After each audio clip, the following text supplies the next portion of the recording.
What's up, everybody? And welcome to the WAN Show. We got a great show for you lined up this week. Oh man, the big controversy. Intel accuses AMD of misleading branding. Wow, this is like the pot calling the kettle the same color as the pot is. Phone that is off. I was going to go for something else. The point is, really, you guys? All right, so we'll be talking about that. We're also going to be talking about the other big scandal this week, the LTT Backpack. Does it have 2 layers on the bottom? No. We're going to tell you guys how we're dealing with that. What else we got, Luke? Twitch leaves South Korea just entirely. They're gone. All the Twitch streamers have to cancel their contracts. Yeah, what's up with that? I mean, like, the gaming is so popular in that country. Like, how are you you're just gonna smoothly move your mouse? You can't anymore. Did you just hit your face on your mic? I was just gonna say that made me face like air so hard that I literally hit the mic. That was awesome. What else we got? I didn't think you were going there. Also, honestly, I had one that I was gonna shout out, but I don't even want to because I don't find it as interesting as a lot of other people do, which seems like a role reversal, but it's not. 23andMe just doesn't feel like getting sued. Yeah, they don't want to. Yeah, they should just be able to like breach your data and like you shouldn't sue them. Yeah, they'd rather not. Cool.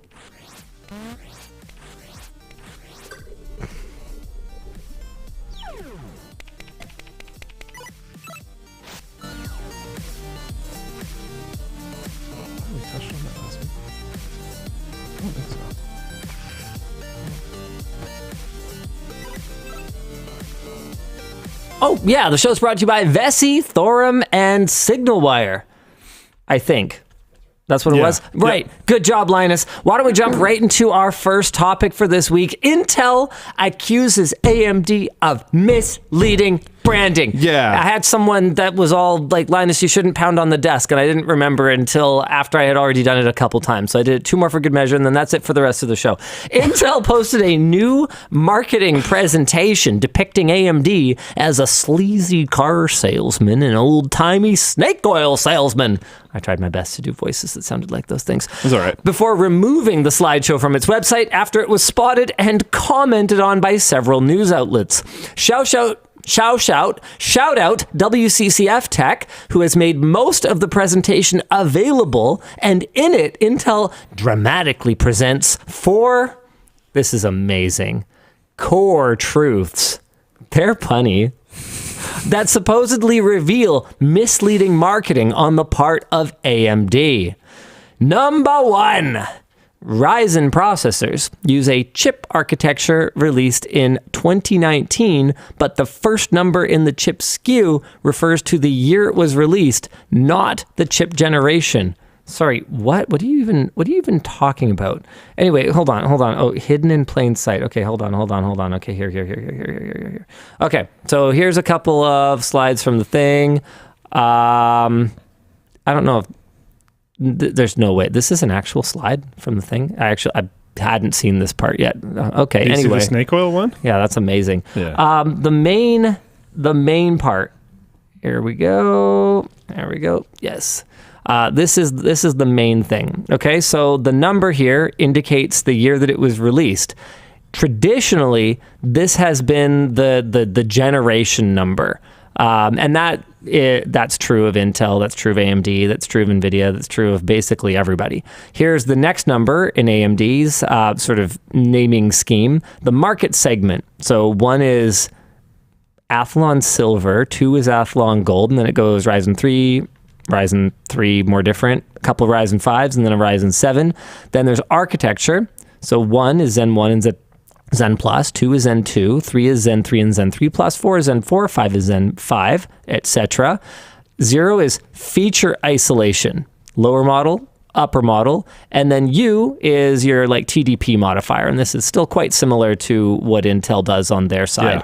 Yeah. And I mean, I think AMD basically just piggybacked on that so that it's pretty clear, you know, okay, a U is a low power SKU or whatever the case may be.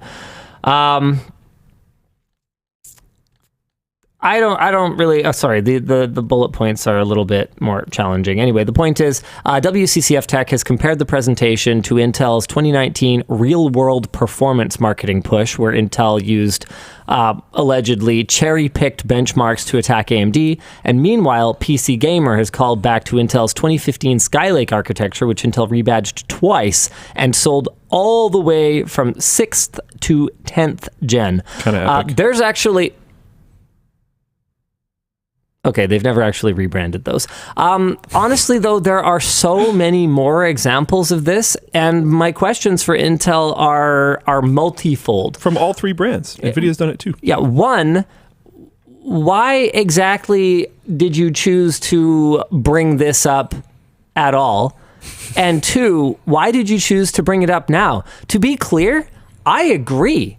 We actually had a video planned talking about exactly this. And not just about AMD, obviously, because AMD, Intel, NVIDIA, basically everyone that I can think of has engaged in some kind of obfuscation in their product naming scheme. Sleazy product that naming. Makes it extremely difficult to figure out if what you're looking at is a truly new product or if it's something that has simply been rebadged in some way. They also change schemes very often, to the point where if you're someone who I would wager that the average computer person at this point in time is someone who's building and or upgrading their PC every 3 to 5 years. That's my assumption. Not less than that. Yep. Maybe more often, more than that. But probably about 5 years, throw a new GPU in there at least, something like that. Those type of people are going to have to redial in every time they do an upgrade. Every single time. They're probably not paying a lot of attention in between there. Yep. They're just, new modern game, slow, want new, better power. And a lot of the time, the changes are just arbitrary. They're fairly subtle, and they're arbitrary enough that you can't really tell what's going on. Why did we go from 2700K to 3770K? Why? I can't think of a good reason. Nope. Why did we go from, what was the one that, Broadwell was sort of a weird one. We'll give them a pass on that one. Why did we go from, what was that super weird thing that they did back when they still had the HEDT products? Those were not super clearly denoted. I mean, more recently, I think there was some justification for this, but Intel just rebadged their manufacturing processes. They were like, we're not going to call it however many nanometer anymore. We're just going to call it like Intel 7. And that's because our competitors are, they're actually the ones who are not being entirely forthright about how large the individual elements of their manufacturing are, and we're actually more comparable to what they're branding as 7 nanometer anyway. So we're just gonna change it. What was it? I think 10 nanometer got renamed to Intel 7. I'm just gonna double check that. To Intel 7. Yes. Yeah, Intel 10 nanometer enhanced SuperFin was renamed to Intel 7, with the justification being that it was more similar in density to TSMC's 7 nanometer node. And that may actually be true. I wouldn't be able to tell you. I'm not a scientist. But in terms of rebranding things to change perception, Intel has done this as recently as... When was this? July of 2021. That was 2 years ago.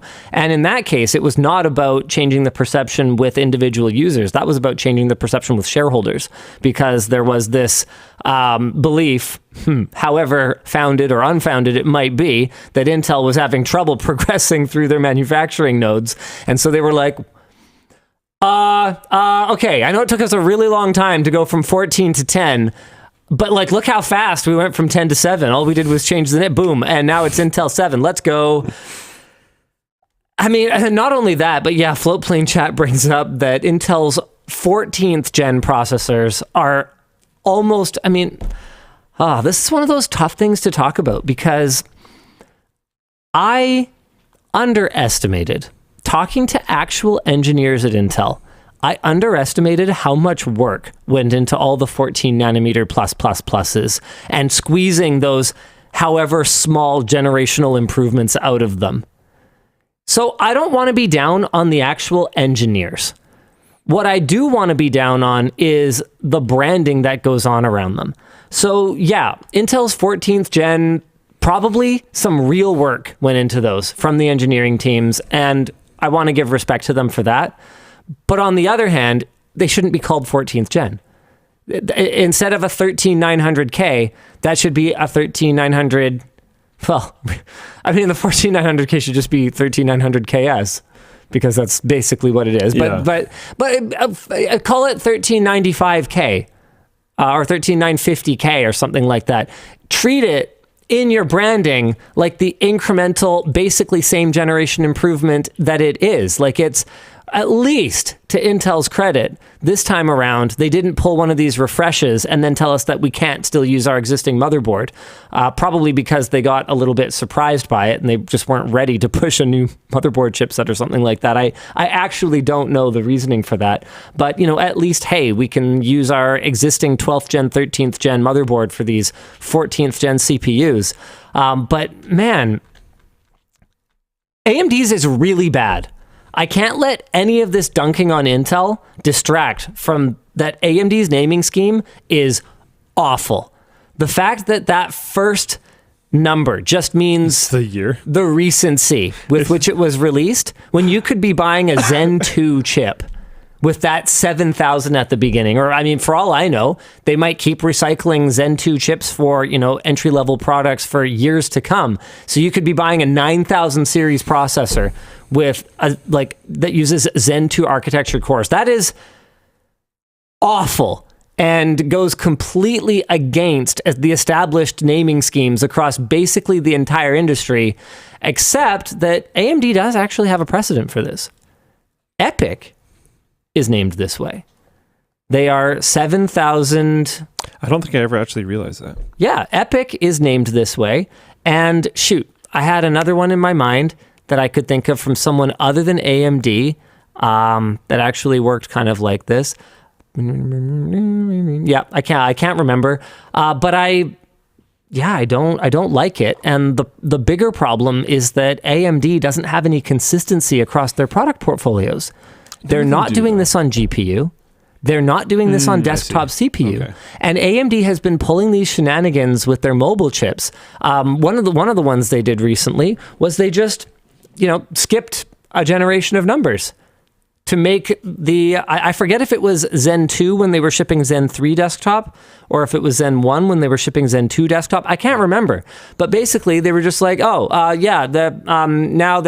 this is like, another number ahead, or like they just played like catch up or something like that to bring them to parity. And then they fixed it later, but then now they're breaking it even more. Oh man. Do you feel like this is just like a bad reaction to the whole Moore's Law is dead thing? I think that there's a degree of that. I think that marketing departments are trying to figure out how to make things seem shiny and new. I mean, I think I've talked before on the show about how one of the most effective ways for us to sell water bottles on the LTT store is to launch an exciting new screwdriver product. Marketing, just getting people to the key in marketing is just getting people to look at your site. Look at your brand, talk about your brand. It is almost a fixed function. Sorry, keep going. The number of people that you can drive to like page views on your website to sales. And it doesn't matter, as far as I can tell, it doesn't matter what those people came to the site for. It doesn't matter which page you land them on. It doesn't matter if they just came there out of like drinking Haterade somewhere and being like, I want to see how bad this site is. They just track. They just track together. So launching anything, it generates a news cycle. It generates press coverage from people who otherwise might not talk about you. It gets people, even if it's not something new, it gets people, individuals talking about it. And so it's one of the most effective things you can do. So marketing departments are always looking for these free W's where they don't have to come up with a really catchy campaign or slogan or jingle. They don't have to, give away some margin in the product by running a promotion. They just launch one. And that's another thing too. Speaking of margin in the product. So, okay, why didn't Intel just keep shipping 13th gen? Why don't they just keep 13th gen? Why bother with 14th gen? Well, I'll explain that. Because 13th gen is getting to the end of its life cycle, the end of its perceived relevancy. People expect a new CPU kind of every year. And so Intel is discounting it, doing bundles, on Black Friday or whatever. You could get deals. Well, here's the thing. Especially now in the age of price tracking browser extensions, there is an expectation that things get cheaper, especially in the computer industry where it's a race to zero, toward the end of their lifespan. And once things are cheaper, well, that's what they're worth. If you try to raise the price, you will immediately, and then you run a promo again, you will immediately be accused of jacking up the price so you can, pretend it's a promo. So what they do... Which, unfortunately, is a thing that does happen. So there's 100%. A reason why people would accuse you on it, 100%. Even if it's not what you're doing. So what you do is you take your old product and you, bring down the price slowly, and then you kind of go, okay, that's, gone, or now it's at this, new no price longer point. Making that. But we have new product.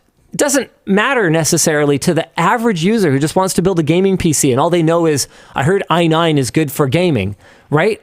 Oh, the new one, I'll just get that one. It's only $20 more. It's only $30 more. So that's just like a $30 ignorance tax that I don't blame the consumer for. I 100% blame the brand for. And this has become kind of a disjointed sort of rambling, rant. But realistically, I made far more sense than Intel did. So it's a low bar. Basically, if you're going to call this out, then Intel, here's my challenge to you. Introduce a naming scheme that's better. Go back to basics.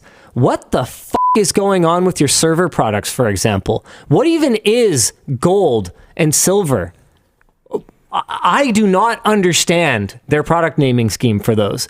They went from something that was relatively easy to understand, where they just had a generation and then they had numbers that kind of denoted where they fit within the product stack. And then they just brought in this gold, silver, platinum, and the stupid thing about any naming scheme that includes good, better, best, or includes bronze, because technically bronze is part of it, bronze, silver, gold, is that no company is ever going to want to call any of their product third place.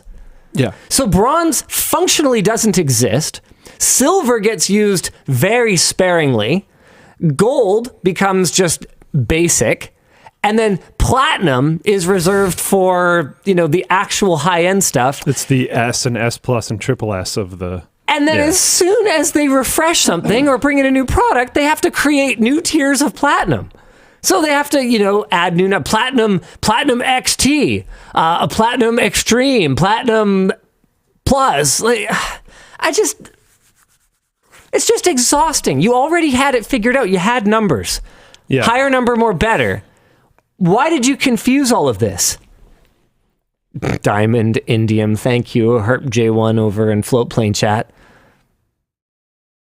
And Top Gear 1224 says, my view is that you need laws to prevent this smoke and mirror stuff. But honestly, I don't know how you would do it. How do you even enforce that? You'd have to have an individual law for every single product category in existence. And almost for every company. And you'd need to update it consistently as technology changed and everything else. You would need to deal too. You would need to deal with the fact that there are going to be legitimate reasons why they might have to change these naming schemes. Yep. Intel or AMD might say, hey, look, we have to refresh the 7970. Is that the one? Which one did they refresh the most times? The R9 290. We have to refresh the 290 again. We've already gone 295 and 297. We can't keep just splitting the difference between that and 2 or 300 because we started with 9. So that's what Microsoft blamed there being no Windows 9 on, right? Didn't they?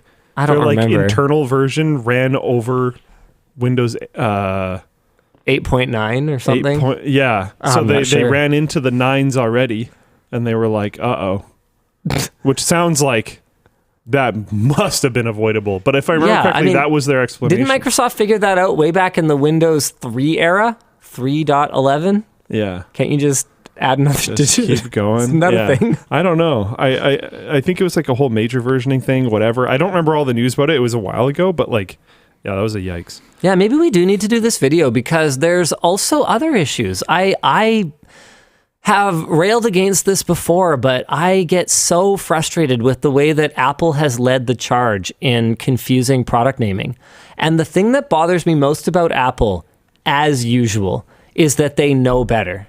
Mm-hmm. Apple names the iPhone very clearly, mostly. I mean, start getting into Max and, Max Plus and sort of all that stuff. It can get a little bit overwhelming. Remember, I'm talking from like a normie perspective. Obviously, if you're looking at reviews and you're comparing benchmarks, none of this matters because at the end of the day, it comes down to like FPS per dollar calculation. The model number is irrelevant. But what's frustrating about Apple is they know how to do this. iPhone 15, iPhone 12, and the higher number, generally speaking, is more processor, more better. With that said, actually, now that I think about it, the iPhone 15 Pro is the only one that got the new chip. The iPhone 15 non-Pro got a recycled chip from the last generation, and that's, now that I think of it, a perfect example of exactly what we're talking about here, where an established naming convention just went out the window the second that it became inconvenient for them to market their product by continuing to use it. So it's like, well, no, people need to know that this is the new one for this year, even if we didn't update some stuff about it. So, hey, there you go. Okay, apparently, 14 also had there was some precedent for this with the 14 generation as well. My point still stands that it has changed over the lifespan of the iPhone as a product line. But you go into their other product lines and it gets way more confusing. If you say Mac Pro, how am I supposed to have any idea what you're talking about? Yeah. There are at least 4 products that I can think of. You could be talking about the ancient cheese grater from like 2007, 2008. The trash can. You could be talking about the trash can from 2013, I think it was. Something like that. You could be talking about the updated cheese grater with an Intel processor from a few years back, or you could be talking about the new M2-based cheese grater, all of which are fundamentally different machines. Very, very, very If I were to search for something like Mac Pro GPU upgrade, the answer could be anything from slot in a card, as long as it has Apple-compatible drivers, to, oh my God, get ready to do GPU surgery, assuming you could even find a replacement part or an upgrade. It's just everything. To 2006 to 2012, Mac Pro 2019, GPU Mac 2 Pro. Yeah. Yeah, and I did the exact search. No, go back to your screen. Go back to your screen because this is it. The crazy part is, look, spotted Tango there, upgrading the Mac Pro 5.1. Apple has. They have internal. Sorry, I did it again. They have internal numbering schemes for this stuff, but they don't unless you go into whatever it's called on a Mac, the system information tab thing. Unless you go there, it's not obvious. Like you go on the product page and they're not like, yeah, this is the 5.2 rev of the hardware. It's so frustrating. It's pretty annoying when you work in like customer service, customer support, IT style situations when you're working with people that don't know what MacBook they have. Yeah.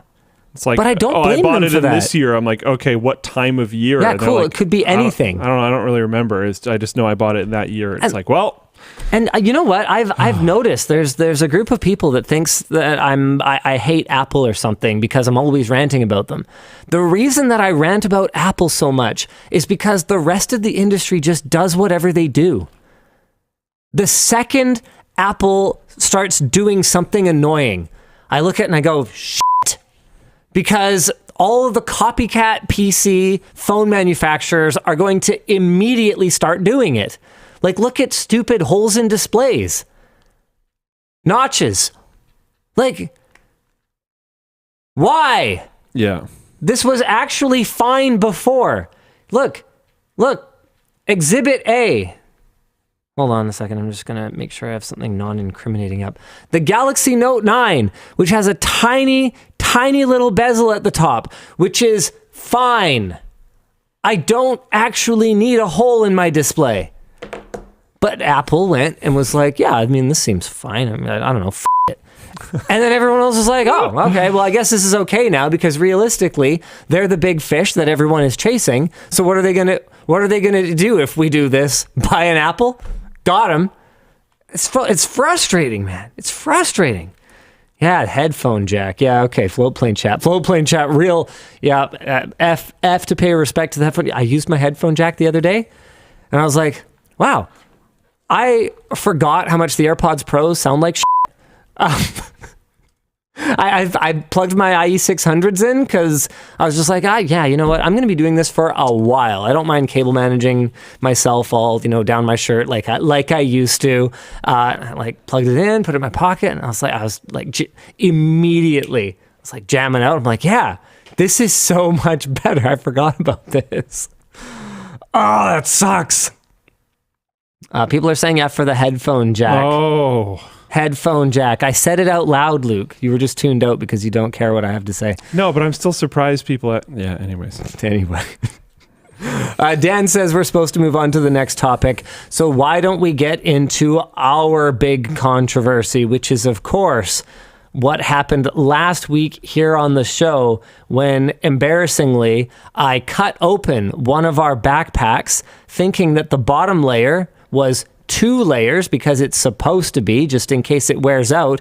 And it, in fact, was, as it appeared to be on the show, only 1 layer. I didn't want to give an answer last week because, you know what? Honestly, I'm just tired of saying things and then it turning into a gigantic explosion before I get a chance to figure out exactly what's going on and deliver a clear and concise statement. So I was like, nope. I'm actually not going to speculate about this. There is stuff that I knew already last week. People were speculating maybe it was double the thickness or something like that. Guys, I knew it wasn't double the thickness. It's very obvious, but I just didn't want to talk about it yet. I wanted to give the team time to do their work so that I could come to you guys with a very clear message for how we're going to deal with this, and we do have a plan. So a newsletter went out today to people who own the backpack. If you haven't got it, I don't know what the best way for you to get it now is. We do archive the newsletter on the site. Okay. I will make sure that Dan will make sure that someone gets a message to Nick to make sure that there's an archived version of the backpack bottom layer update on the site on Monday. Let's make sure that that's up there so that people can get access to it. If they didn't, for whatever reason, get it, otherwise, check your spam. There's a lot of rules around what kind of email we're allowed to send out before it's considered, unsolicited, whatever. This should come through because this is a product update, but stuff happens sometimes. Email is black magic as far as I can tell. And this is one of those things that could be taken out of context. Sending one email is easy. Sending tens of thousands of emails is actually far more complicated than you probably realize unless you've ever tried to do it. So the newsletter went out today. Our team will be contacting all backpack buyers next week with next steps. Okay, apparently you don't need to do anything because we will contact you. Wait, where's the... What are you looking for? I'm looking for the newsletter so I can talk through what we're doing. It's in your email. Oh, all right, that makes sense. I got you. One moment, please. Hey, test. I was solving all this before the show. All right. So here it is. The Trust Me Bro update on the backpack. Oh, it's already up, apparently. I didn't see it on the site, so it might have gone up literally now. But yeah, if you want to see it on the site, it is in the newsletter archive. Awesome. So I'm just going to, I'm just going to read it to make it really simple. On December 1st, we showed an incredible specimen of the LTT Backpack, which someone in the mining industry had been using for a year. Shout out u/Fresher11. Its condition is a testament to the quality and reinforcement of this bag design, and it's just one of many incredible stories that we've seen posted to the subreddit in particular about how our backpack has performed under pressure. Other than that it looks like this, it was still functioning perfectly. I think some of the zippers were getting a little bit rough. I mean, they're YKK water-resistant zippers. There's not really much we can do beyond that in terms of material selection. So there's nothing about it that by design, was bad. Okay, hold on. I'm going to just disclaim everything. Okay, yes, the carabiner issue. I do have an update for you guys on that as well. Manufacturing is going well. We are going to be contacting people, I think, over the next... Don't quote me on this, but I think it's in the next couple of weeks. And I need to check my doc to get the... Your floatplane chat is paused, by the way. I got to see it in the stream. You got to scroll down. Oh, whoops. There we go. Where's the carabiner update? Dang it. Control F. Why no work? Hey, there we go. Anyone with broken carabiners, our goal is to prioritize the impacted buyers first, so the people with broken carabiners. We're going to send out an email later this month to start a priority list for carabiner replacements, and we'll get you all taken care of as soon as we can. So we're expecting to be able to start shipping those in the next short while. Manufacturing is going well. There is details on that in the backpack update, so you're going to read it in a second anyways. Oh, cool. I should just not get ahead of myself. Linus was showing off some of the amazing advertised features of the bag, the reinforced top handle, the strong recycled reprieve material. Then disaster struck. Oh, funny. He attempted to show off the dual layer bottom panel, which we included to avoid any situation where the bag might wear through the bottom panel after years of use, but when he cut through it, there was only one layer. We were devastated, and we know many of you were too. So there's a big, long thing. How did this happen? Short answer is our supplier made an unapproved change, and we didn't catch it in the changeover between sampling and mass production. The long answer is a bit more reading, and I'm going to let you guys read through it if you're interested after the show. But in a nutshell, after many rounds of sampling of this product, there was, one of our supplier's designers saw the dual layer in the pattern while they were making adjustments to a sample file, thought it was a mistake, and removed it. This change wasn't caught by our project leads at the supplier and wasn't discovered by our team when the sample arrived, probably because I took that sample and started using it immediately to wear test it. If I had to guess, actually, that's not in here, but that's probably what happened. That does make sense, yeah. Everything else about it was great. The sample was approved, and this is the version of the bag that went to production. So you can see here. Here's what our sample looked like. So we just cut it open for this investigation here. And here's what the production bag looks like. So we're super frustrated, but we consider ourselves very trustworthy bros when we make mistakes, like not double checking the work, and we advertise a feature, then there's no path forward for us but to take responsibility. So here's the plan, guys. We already offer a robust limited lifetime warranty on all of our backpacks that offers coverage against all manufacturing and material defects. Today, we're adding another layer to that. Get it?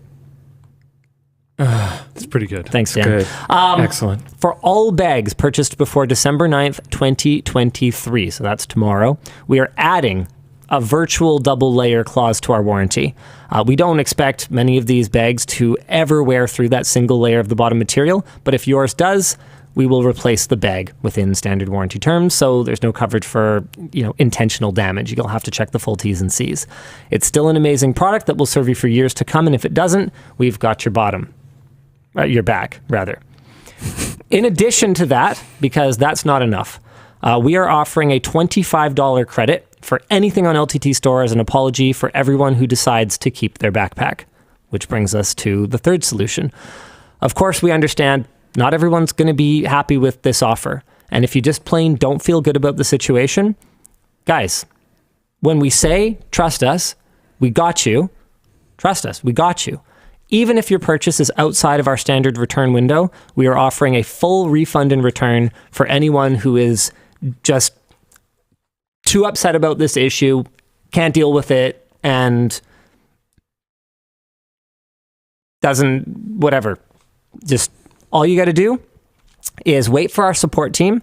They're going to be reaching out to all backpack buyers in the next week or so with the two options: the warranty upgrade plus $25 credit, or a return and refund. This submission process should be automated, but there are thousands, tens of thousands actually, of you out there. So bear with us. It may take a few more days than normal to get through the full process and send out replies. We also have an update on the titanium carabiners. They're nearing completion. We're supposed to receive about 25% of our replacement kits by the end of December. Oh, that's great. We're going to be sending these out to buyers in waves. So early buyers should expect to hear from our team to confirm their shipping address in late December or early January. We're hoping all the replacement kits will be shipped out by April 2024. We're doing this in waves mostly because we want to make sure that it's user-friendly and that there's no massive issues with the first waves before we just go and send them out to everybody. I think that's pretty much all the updates we have on the backpack. And just, hey, thanks, guys. Thanks for bearing with us. Thanks for trusting us. Thanks for giving us the time this week, not, blowing this up, making the worst possible assumptions, even though I think we've shown over and over and over again, we actually do care about our customers, and we're always trying to take care of you guys. This is going to be a very costly exercise for us. I mean, even $25 credits to everyone who bought a backpack, you do the math. Our initial order was 40,000 units. We've already sold through that and more. Anyone?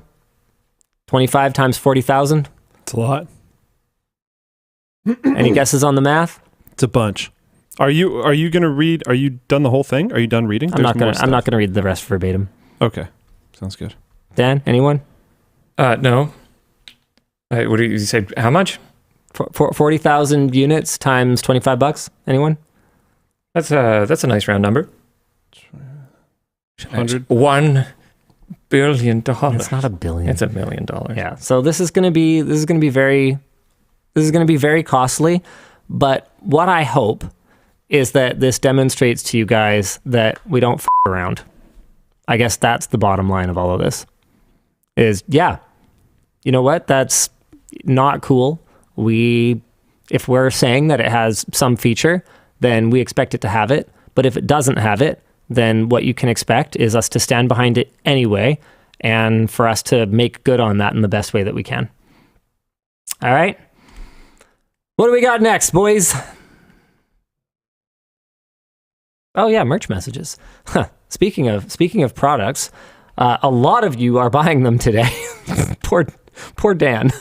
How you doing over there, Dan? I'm doing well. It's going well. Okay, excellent. Are you staying on top of it? Yeah. Well, I guess we haven't really flagged it to the chat yet. I'll let you guys know what everyone's been buying, and then what I suspect is that there's going to be a bit of a rush. Luke, have you seen this yet? Sorry, I'm trying to fix something. What's up? What's going on? Seen what? We are taking orders. They are not shipping just yet, but we are finally doing it. We are taking orders for the Noctua edition.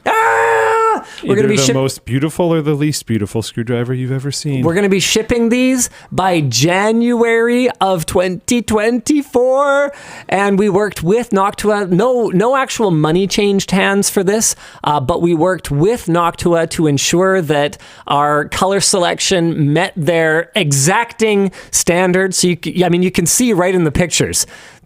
These will match your Noctua fans.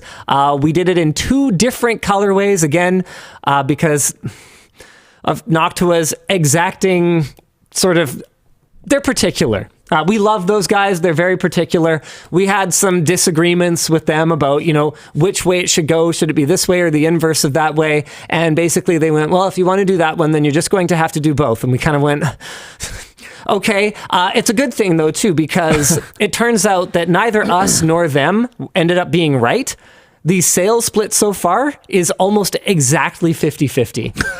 Almost exactly. That's a pretty good way to end it. So, yeah, how about we just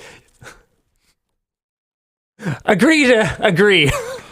There's a question. Is there a limited quantity?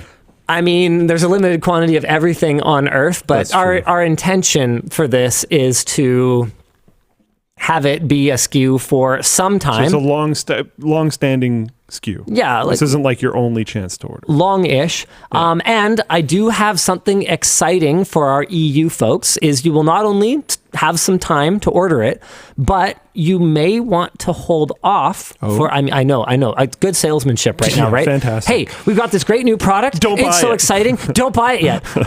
If you are in the EU, we are hoping to bring some inventory to an on-continent retailer so you can save a bit on the shipping. We will share more details as they are available. We cannot control ultimately what they price it at, so they might they might, make it more expensive. And so maybe you're going to eat some there. I don't know, right? Because there's two layers worth of margin that need to be accounted for in it now. But hopefully that will result in some saved shipping, which is super cool. And this was also something that Noctua was quite particular about. Luke, if you want to show this off, we've got the Luke cam. We launched a shaft extension for our screwdrivers. It is compatible with... Pass me a... Oh, yeah, sure. Here you go. The other side of your face. But you know what? You're doing great, Luke. That's the same side of your face. Yeah, you're doing awesome. Anyway, the point is that we launched a shaft extension. It's compatible with any of our standard or stubby screwdrivers, adding 4 inches of reach. So it's perfect for installing those tough-to-reach PC air coolers out there. Hey, it won't fit down the fin stack of every Noctua cooler. It's still a multi-bit screwdriver. So it's still wider than some of the ones that are a super skinny hole, and you have to put like their one that comes in the box down, but it will work for a lot of things that you otherwise were not able to reach before. It's nice that it's not wider than the original shaft. Well, yeah, I mean, it's, okay, this is one of those products that is, okay, yeah, just keep the screwdriver, I guess. This is one of those products that is compatible with anything, but made for this one. For ours. Yeah. It is perfectly, exactly the same outer diameter. The finish is basically identical. And there's one little special thing about it, and that is that the hex on the end is ever so slightly larger than usual, because we know what our tolerances are for this side of it. And while generally in the industry, everyone uses kind of a looser tolerance for this, in our driver, it will have less wobble than it would in someone else's. It should still fit in just about anything, but it might not go to the full depth that it could into the socket of that driver, or it might fit a little bit too tight I find or a lot whatever. of screwdriver extensions end up being like wobbly, or they don't fit very well, or they actually expand, so they end up being wide. That looks like, when you first showed me that at the beginning of the show, I thought we just had a long stubby. Like, I couldn't even tell it was extended. Oh man, I don't have a lot of talking points on this thing, but there are some important things to talk about. We have the same strong magnet in the end of the shaft. Nice. So this is not just a hunk of metal. You're not going to have any compromise to your magnetic strength if you want to create yourself a long stubby, for example. I think it's due to how the knurling works on the stubby. It really looks... It might also be that my eyes just suck, but you can see the line, but because the knurling, it looks like it's supposed to be there, and it just looks like it's a really long shaft stubby. Do you see what I'm saying? Yeah. That's amazing. It really blends in on the stubby. It's almost like one of the things that triggered me most. That's pretty cool. When I got into unboxing and reviewing products, was opening something up from a company and going, work with its own thing. Wow.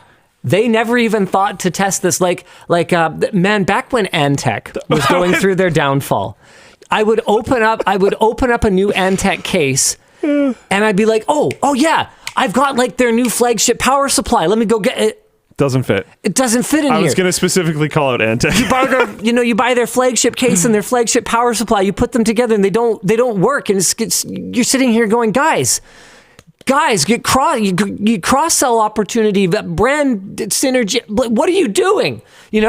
And so that's something that is really, really important to me. Here. Speaking of the backpack, one of the funniest things that I think we added to the backpack was this little zipper on the pocket that's intended to be used for the screwdriver here. Because what we realized was it works perfectly for the screwdriver, but such a long, deep pocket that's so skinny is going to be impossible to get anything out of. So we added a zipper just in case you drop something down there and you need to get it out. It's because we care, Luke. Absolutely. We just care, okay? Cut it open. No, I'm not cutting anything open on WAN Show today. I've had enough. All right. No, we have no plans to do a black version of the shaft at this time. Sorry, everyone. Just trying to think, is there anything else that I need to do as a merch update? No, I think that's pretty good. So excited to finally get the Noctua edition screwdriver out. Look at this, man. Just the team just cares, man. Like we even have The brown cow. yeah, look at that. We even have cute little brown screwdriver bit packages and That's stuff pretty like great. that. Yeah, I love it.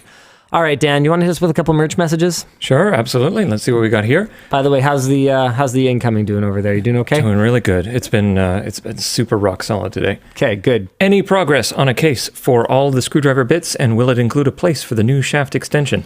We have no plans to include room for the shaft extension in it, but we are working on a screwdriver bit case that should be really nice. Hey guys, so excited for the Noctua edition to finally be out. Been wanting to add this thing to my growing Noctua collection. Can you tell us a bit about what brought about the collab? Man, that's a good question. You know what? The easiest way, the full transparency way for me to do this, because that's how I roll. You know what? I've probably talked about this on WAN Show before, but do you know why I don't bother lying? No. Because I'm not organized enough. You'll forget. I think you're going to say it's too much effort. I can't keep track of my story. It's effectively the same thing. Yeah, Right, yeah.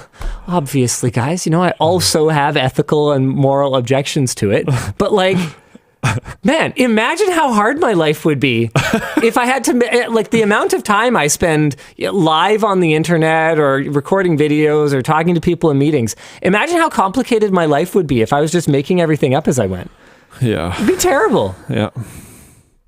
Okay, my first email to myself about it is in, it was in July 5th, 2022, I think. No, I found something earlier than that. Why is it not keeping track of where Jacob LTT edition packaging? What is this? Oh no, this is old. This is from back when we did a heatsink collaboration. We've collaborated on products before. Then as now, no like licensing fees have changed hands. Noctua takes a super weird approach to marketing in that they don't. So every time we've worked with them, it's always just kind of like, hey, I think you're really cool. Yeah, I think you're cool too. We should do cool things. Like I don't know, man. Look, I love them. They're super weird. They're a super weird company. Yeah. So the first email I sent to myself, was on June 30th of 2022. And it's to myself and Nick, and it just says Noctua colored screwdriver. And then the subject, and then the email is just, partnership.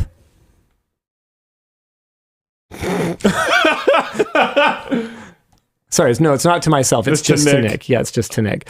What a very clear, understandable instruction from a boss. And then, oh my God, this is great. Hold on. Okay, I'm just checking to make sure that I'm not leaking anyone's emails that matter. You've never done that before. Yeah, no, this should be fine. Nothing to so be then concerned here's about. my email to Noctua, just to show you what bros these guys are. Let's do it. You guys down? And then this one is with the suggestion in the subreddit that happened a little bit later. So we were already kind of working on it. And then all of a sudden there was public demand for this. There it is. So oh my. Credit user FaceWad for coming up with it 3 months later. But getting the ball rolling. Absolutely, let's go for it. So these things take time, right? That was September 2022. It was over a year ago. But delays happen, especially with us and especially with Noctua. So it's a match made in heaven. It took us, actually it only took us a couple of days to hammer out the basic details. Although going through this thread, I'm actually kind of annoyed because we had talked with them about carrying some of their clothing products at the same time. And apparently we never got that done. So I'm going to have to follow that up. I'm no longer CEO, so I don't get to send emails like that anymore. Partnership? ? You in? Look, I'm busy, okay? Is this one of those things where like Taryn needs to learn from your old style? No. He needs to start sending shorter emails. Not even a little. Taryn, money, please. You want work? No capitalization. Together? Is this okay? Ye? Just Y-E? I just saved 30% productivity. I think I do the ye thing. That's funny. He's just fun. Yeah. All right. So, sorry, Dan. I forget what the question was. Oh, yeah. How did it come to be? Oh, yeah. That really is it. Do screwdriver? Noctua? Yeah. Yeah, bro. Here we are. Let's go. All right. Yeah. No. Hit us with one more merch message. Sure, absolutely. Let's see. As the Warthog driver on Linus's team at Whaleland. Stop. Abort. He was toxic, and I was very bad. Very fun, and looking forward to more lands. Sounds good. I'll see you there. Hey, Wait, that was a merch message? Oh, yeah. I actually have an update for you on the next whale land. Man. Oh. Yeah. So we have an ETA from the construction company. They are saying end of March. Cool. So hopefully we are also ready for that time. March 2025 , right? Don't march, run. Let's go. Hey, Run to the waiting It's a joke. room. I got it. It's a joke I because got it. March is like only a certain speed. Totally. Yeah, it's like 2 years away. Yeah. Yeah, exactly. Wait, so what's the delay? Can we talk about this? Is this a meeting we can have on WAN Show? What's going on we here? have to have infrastructure in place to have a LAN. Well, what? Some network switches. What's the delay? Yeah, we need to get them. I mean, We already have them from the last whale land. What are you even talking about? No, we need more stuff than that. There's more than just that. Does that borrow some network switch from the office then? What could be wrong with that? your track history of So what- predicting so the time you're- frames so for you're- moving into buildings has not been particularly Also consistent that. Also over the that. last 2 years. Yeah. In fairness to me, okay. No. Just all the time. That's my experience. In fairness, You sold the one I built just as we finished it. Sorry, continue. Okay. Look, I did not expect a bigger lab to be required immediately before we even moved into it. I don't know if it was required. I think And- it was desired. And you ask the lab team how they feel about that. They'll tell you required. I think the scope changed. They'll tell you required. I think the scope changed. They'll tell you I required. think the scope changed. I think the community is going to be happy the scope change. It's required.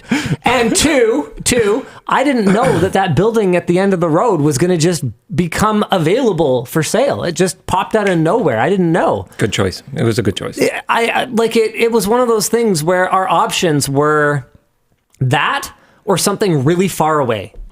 Yeah. It's literally perfect, yeah. Yeah. And we weren't expecting the AC to take so long to go. Alex and I hugged. It was quite the glorious moment. We felt I smelled the off gassing and was like, "Oh no, is the building on fire?" I was like, "Oh my god, it's happening!" And the infrastructure team like bursted out of our little room trying to figure out what the heck was going on. Mine was positive. I was like, I know what this we is. turned on the air conditioning in the lab, or the HVAC, so it's a heat pump. So we turned that on Thursday, Wednesday. Yeah, we turned it on this week. And if you attended the first whale LAN, you talked to me about the janky cooling setup that we had in there at that time because it took place in the middle of a heat wave. Yeah, and we had to bring like job site rental air conditioners in. I probably told you, the plan is to have it up in like the next few months. Yeah, no, it took until now. And we had ordered them like 5 months before that as well. Just getting stuff done with contractors, anything involving building code and permits, it just takes a long time. And there's certain things that we could do to expedite it, but sometimes there's just nothing we could do to expedite it. So the good news is that permits are done for the badminton center. That is good. We actually have final permit. We started this ages ago. So all we need is to do it and then get final inspection, and then we should be good to host events there like immediately. And in terms of running a LAN there, I mean, we don't need POS terminals set up. We don't need necessarily all the speakers and cameras and everything necessarily. All we need is the switches we already own from Whaleland and from LTX. And then what? A couple more switches as long as those fiber runs between the I feel like you would want points the are? build out to be more permanent and also better. I feel like you would want the audio stuff in and working. And I if mean, it it's wasn't, ideal. I think you'd be upset. That's all I'm saying. What? No, So no, I'm no, saying no. we need to be ready in time. That's all I I'm mean, saying. look, we ran one in my house, and that was a blast. This can't be any jankier than that was. Your house oh has yeah, the that video's Sonos coming. setup. Ooh. That video is totally coming. It's going to be This is awesome. another part of the. Hopefully, it's ready in time. Is you need to release the video of your house LAN Yeah. so that things can be ready in time. We owe Ubiquity a Please, make God. good on featuring their products. So that video sponsored by Ubiquity was supposed to be shot at LTX. There was It's a only- miscommunication. It's only like half a year late. Thankfully, Ubiquity are bros. They are as bros as we love using their products. But we owe them a video, man. But we owe them a video. No, I reviewed it today. It's great. Or Cool. not today. I reviewed it a couple of days ago. It's great. It's a great video. We packed, what was it, over 80 people by the time we were done into my house for a LAN party. It was fun. It was very Whole fun. thing powered by Ubiquity. We ran all weekend from was great. Friday night to we went to Sunday, late afternoon, right? Or was it night? I don't remember anymore. It was a blur. It was definitely nighttime on the last day. Was that Sunday? Yeah. It was definitely nighttime. Yeah. It was freaking awesome. Yeah. And what's going to be great about Whale LAN at the badminton center is that there is no, oh, well, the landlord policy can't stay overnight or can't do multi-day event, blah, blah, blah. Guess who's the landlord, buddy? Let's go! So we're going to have some fun. If we want to put friggin' projectors places, we want to do whatever, we'll just do it. Yeah, see, but then that's going to have to be possible, or else know- you're going to be sad. And I don't want Linus sad, so we got to be ready in time. That's You all know I'm what saying. I think would be a super cool tradition? This is the thing about traditions, is you got to come up with them before they exist. Oh, I know. All right, fine. You talk first. Saying you're going to move in at a certain date and then moving in a year later. That's not a tradition. Traditions can be set unintentionally. Look, why don't you reply to more merch messages? Yeah, sorry. You know what would be a really cool tradition is, remember that thing we did at that LTX where everyone decorated my car? Just chill, okay? Just relax. Luke okay? is shaking. Just relax. Okay. Wouldn't it be cool if every event we cordoned off like a vertical slice of wall? No, don't do it. Can you stop for a moment, please? Okay. We get that clear UV reactive paint and markers so that in daylight you don't see it, but under UV light you can see it. And then we have like a decoration station, and people can write their names so that as we host more and more of these LANs, Can you erase like UV ink? if you really need to, yeah, I think so. Okay. Yeah. So as we host more and more of these LANs, like every time we could do different color, because you can get orange and green and pink and blue. Well, you wouldn't be able to do different color every time, but I think you get my point. We have quite a few.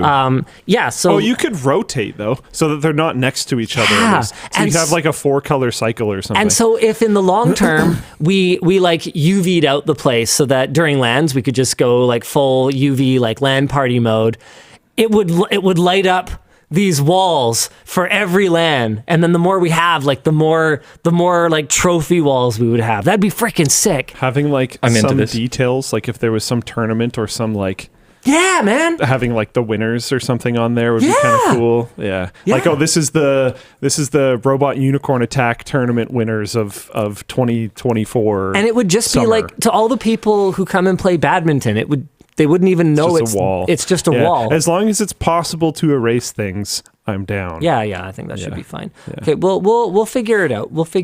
But and we might not do it, but I do think that we should come up with some traditions. Stuff like that's cool. That's Yeah. a really cool idea. Yeah. Yeah. Just stuff like that.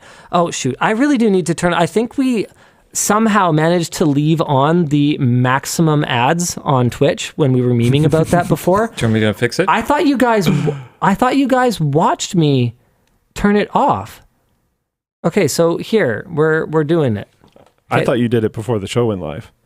Okay, what just happened? I can hear you tried to clicking the click on it. mouse. Yes, yeah. turn it off. Okay, so ads are off. So if they come on again, then I think ads play even if you turn ads off. activate your schedule. Oh, Yeah, like there's wait. a minimum amount of ads on Twitch. I think. I don't know. I think it's on another page. What is? Is this not it? Because I specifically remember seeing that we could set it to like 1 billion ads. Yeah, no, that was the schedule thing. That's like here. I Interesting. think. It's on my page. I'm going to refresh. Okay, weird. Oh, it's off now. Yeah. Okay, so... Oh, if you guys both had the control panel open, I wonder if there was Click on the blue. on the blue. Yeah. You know what? I'm going to Already let on Dan that figure page. it out. But I thought I turned it off, but you're right. Maybe if Dan and I both had the dashboard open last Maybe there time, was some No. conflict. then there might have been a conflict. I don't think so, because No? you did it and I refreshed and then it's fine. Okay. Yeah, I really don't know. Anyway, just turn them off. I don't care. Okay. Prolonged exposure to UV lights can cause eye damage. I think that's certain ones. Yeah, it depends on the wavelength. We wouldn't go whatever it was, Bored Ape Yacht Club style. Yeah. 165 nanometers one I was playing with the other day, and that's the blinding one. Not at work, right? No, that was at home. All right. I have one here that's the normal one that doesn't cause massive eye damage. I consulted your laser safety officer Oh, nice. before I started Sorry, working what? with it. No, Tynan. nothing. Oh, okay. Yeah. Tynan knows stuff about that. Okay. Yeah. Yeah, that's fine. Okay, give us one more. You're on more? Okay, Yeah. let's see. NAS news, please. I've been waiting so long. Nope, none. Okay. Well, I don't know. Ask him, but probably no. It's still in development. It's probably going to be a while. Sorry, guys. Sorry. He's tuned into his phone. NAS news? NAS. Oh, that NAS software. I don't know. Yeah. I can call them. Sure. Like, do you want an update? Sure. A lot of people ask about it. Yeah. If it's kosher to do that. If not, Luke, please get that phone out of his hands. No, I think it's fine. Okay. Yeah. Well, Luke doesn't care. No. Luke, you care about so much. It's not our company. He's a honey Okay. badger. He's personally invested. The company is. Okay. Yeah. No, Luke doesn't care. I think they're cool. How you doing? Hey, I'm on WAN Show right now, which means so are you. Oh, I have WAN Show. Yeah, so they want an update on the NAS thing. I haven't really given them a lot of detail about it. I haven't even said your name or anything. They keep kind of hounding me about it. What am I able to tell them? Is there anything I can tell them other than you took my money and ran away or whatever? Well, Hawaii's wonderful, so tell them Hawaii's been wonderful. Oh, seriously? Are you in Hawaii right now? No, I'm just kidding. Can you ask everybody to please give us just a few more weeks. Between you and me, we are days away from closing on this IX deal, and then we're going to be ready to announce things. And Eric actually has a proof of concept that he's ready for you to do a video on in probably about the next 2 to 4 weeks. Whoa. We are very, very close, and I appreciate everybody being so patient, but we just need a little bit more time. I want to get this deal inked with IX so that we can make that announcement all in one foul swoop. All right. Well, that sounds great. Hopefully that was all fine for the WAN Show to hear, because I told you you're on WAN Show, so they know all of that now. Okay, well, that's fine. All right, see you later. We're very close. All right. Thanks, everybody. Okay, bye. Uh-oh. What? Well, that's exciting. That was far more detail than I expected him to give after he said, I'm not ready to share any detail. Was he fully aware that he was you said you're on WAN Show? As far as I'm concerned, this is a single consent recording state, so they're single party. I told him. Yeah. Well, there's your He was answer. on speaker. Okay. No, it will not be called Linus. That'd be really funny. No, It should be. It should. You should do a not custom be. skin. No, they should have. They got serious, dark mode, light mode, and line ass skin. They have a serious name for the product. It's a good Line name. ass is just a strawberry. It's a good name. Yeah, it's like an orange and black. There's his face everywhere. Wow, that's actually very exciting. I'm super stoked to show you guys, because I've been waiting for it to build the new NAS. There's great NAS software out there. Yeah. But my issue with it is you basically have to have a degree in f***ing around with it in order to extract the best value out of it. And I believe that most people just want to have a place that is safe, where they can copy their files, where they will be safe. They will be redundant, and then it will be easy to make that redundancy backed up. Yeah, to ideally someone else running the same thing that is like probably in your family or a close friend or something like that. Or to a cloud service. Or that. One of those two things is great. Or to yourself running somewhere remotely, whatever the case may be. Or all three. Like I would love to be able to, okay, as an employer, say like, hey, we have like lots of capacity here at work. Okay, new employee benefit. You can back up your mystery NAS thing. It's all encrypted. To our we'll target. Never be able to see it. It will be fully encrypted. We know nothing about what's in there. We have absolutely no way of opening it. We don't want to. We don't want to. We super don't want to know.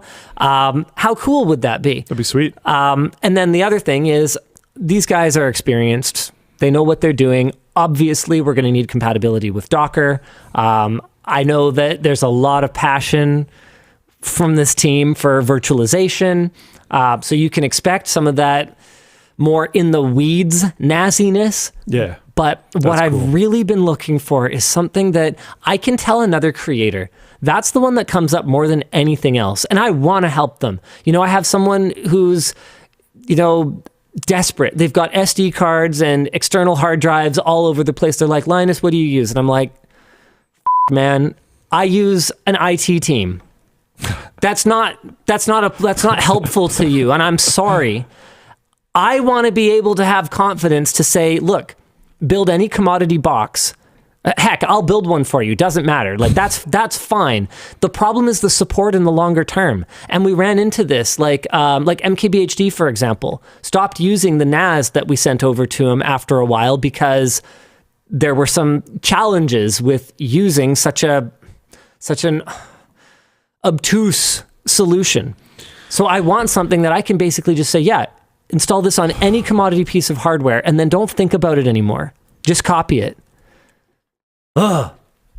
I'm going to do a little shout out here, which is going to shoot myself in the foot real bad, because I just realized through my phone buzzing a bunch of times that I am apparently going to get a notification for every single application that comes into this. But there's a new job posting on linusmediagroup.com/jobs. And if you want to be a part of that infra team that he just mentioned to make sure all the things are backed up and all the things are working and everything's doing okay, you can apply for the junior IT service technician through linusmediagroup.com/jobs. You announced this last week. Yeah, but the posting wasn't there. Oh, okay, nice. There are also the positions that were there last week, and those postings were there, like a logistics coordinator, social media coordinator for organic content and memes, a social media coordinator for short form video, and a junior video editor. So apply away and explode my phone until I figure out how to filter that. Cool. Just delete them all. No.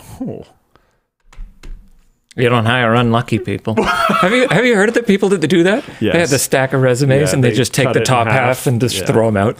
We don't hire unlucky people. It's a joke, and it's also real. There are people that actually do it, and there are people that joke about it. It's just messed up, man. Yeah. Yep. Yes, local only. Wow.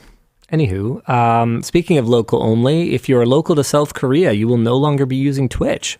Twitch has announced that they will be permanently leaving, with all service projected to end before March 2024 due to exorbitant network fees. According to a post by Twitch CEO Dan Clancy, Twitch will be helping Korean streamers migrate to alternative platforms. That will not work very well, probably. September last year, Twitch tried capping source quality to a maximum of 720p in South Korea, but its network fees are apparently still 10 times more expensive than most other countries, and Twitch has been running at a loss in the region. Twitch lost popularity in South Korea after restricting source quality, and they experimented with peer-to-peer models for source quality to get around that self-imposed cap back to 1080p. However, this required users to share their IPs and increased the risk of a cyber attack. Since 2016, operating in South Korea has been far more expensive for services that host and stream large amounts of video, in no small part due to the passage of South Korea's Sending Party Network Pays law. In most countries, the receiving party pays for information that they get beamed to them through the series of tubes that is the internet. But in South Korea, sending parties also have to pay. Defenders of the policy have argued that this means that large data senders have to pay their fair share of the upkeep of telecom systems. However, critics who have common sense note that this is effectively allowing network operators to double charge for the bandwidth that they are providing to their users. That is not how that works, you guys. The law also violates the net neutrality principle that all traffic must be treated the same, meaning that telecoms can negotiate wildly different prices with different companies. Notably, South Korean internet is extremely fast and extremely cheap, but it's not significantly cheaper for individual users than other Asian countries with similar average speeds. And we've got a little table of some... Wow, that's really cheap. Dang it. Why is our internet always so expensive? Oh, Canada. I mean, we have some stuff that's good. Our discussion question is this a fair policy? And the answer is absolutely not. This is just double charging. This is kind of like, how would I even... I was about to say, this is like a server asking to be paid by the restaurant and by the customer, but then I went, wait. The problem is they only really... Okay, hold on a second. Before people get all upset about that, the problem is servers not getting paid enough. Yes. That's the actual problem. And restaurants having no incentive to change this arrangement because it allows them to advertise low prices on their menus with this essentially hidden fee. 603 on Floatplane chat goes, you just described tipping.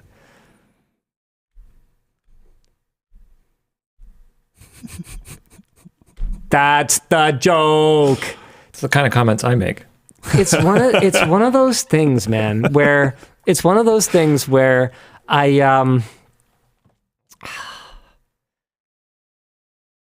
can't tell, is it that people think I'm stupid? Because I will often kind of play the straight man. Like I'll keep it straight faced when I say something like that. And then, thanks, Floatplane chat. F***ing assholes. Love you guys. Should do a poll. I got you. Oh, man. I'm already on it. Darn. The absolute first person to say it was Conrad. Oh, man. All right. Well, there you go. Hey, look. 18% of you aren't losing your Floatplane subscriptions. That's awesome. That would be bad for you. Yeah, actually. That would be a very stupid thing to do. That would just confirm the poll. Are hate viewers 80% of our audience? That's why I'm here. Hate worker. Now, for everyone who doesn't get That's it, probably quite common. we are all Yeah. joking. It's actually a joke. It's okay. My feelings are not actually hurt. Man, I saw this one comment the other day that just hurt my feelings so much for them. Come on, Linus. Oh no, that's not it. Whereas it was just brutal. Basically it was like it's cringe and misogynist when you talk about the wife approval factor of your upgrades. You know, we get it. You have relationship issues. And I'm kind of sitting here going, the f*** are you talking about? It's totally a thing. And wife can mean anything. I don't care what gender your wife is. Partner approval and yours is a wife. Yeah, exactly. And B, caring about the approval of your partner is not a fucking relationship problem. Yeah. That's good. Yeah. Jeez. It's just painful. Why do I read comments?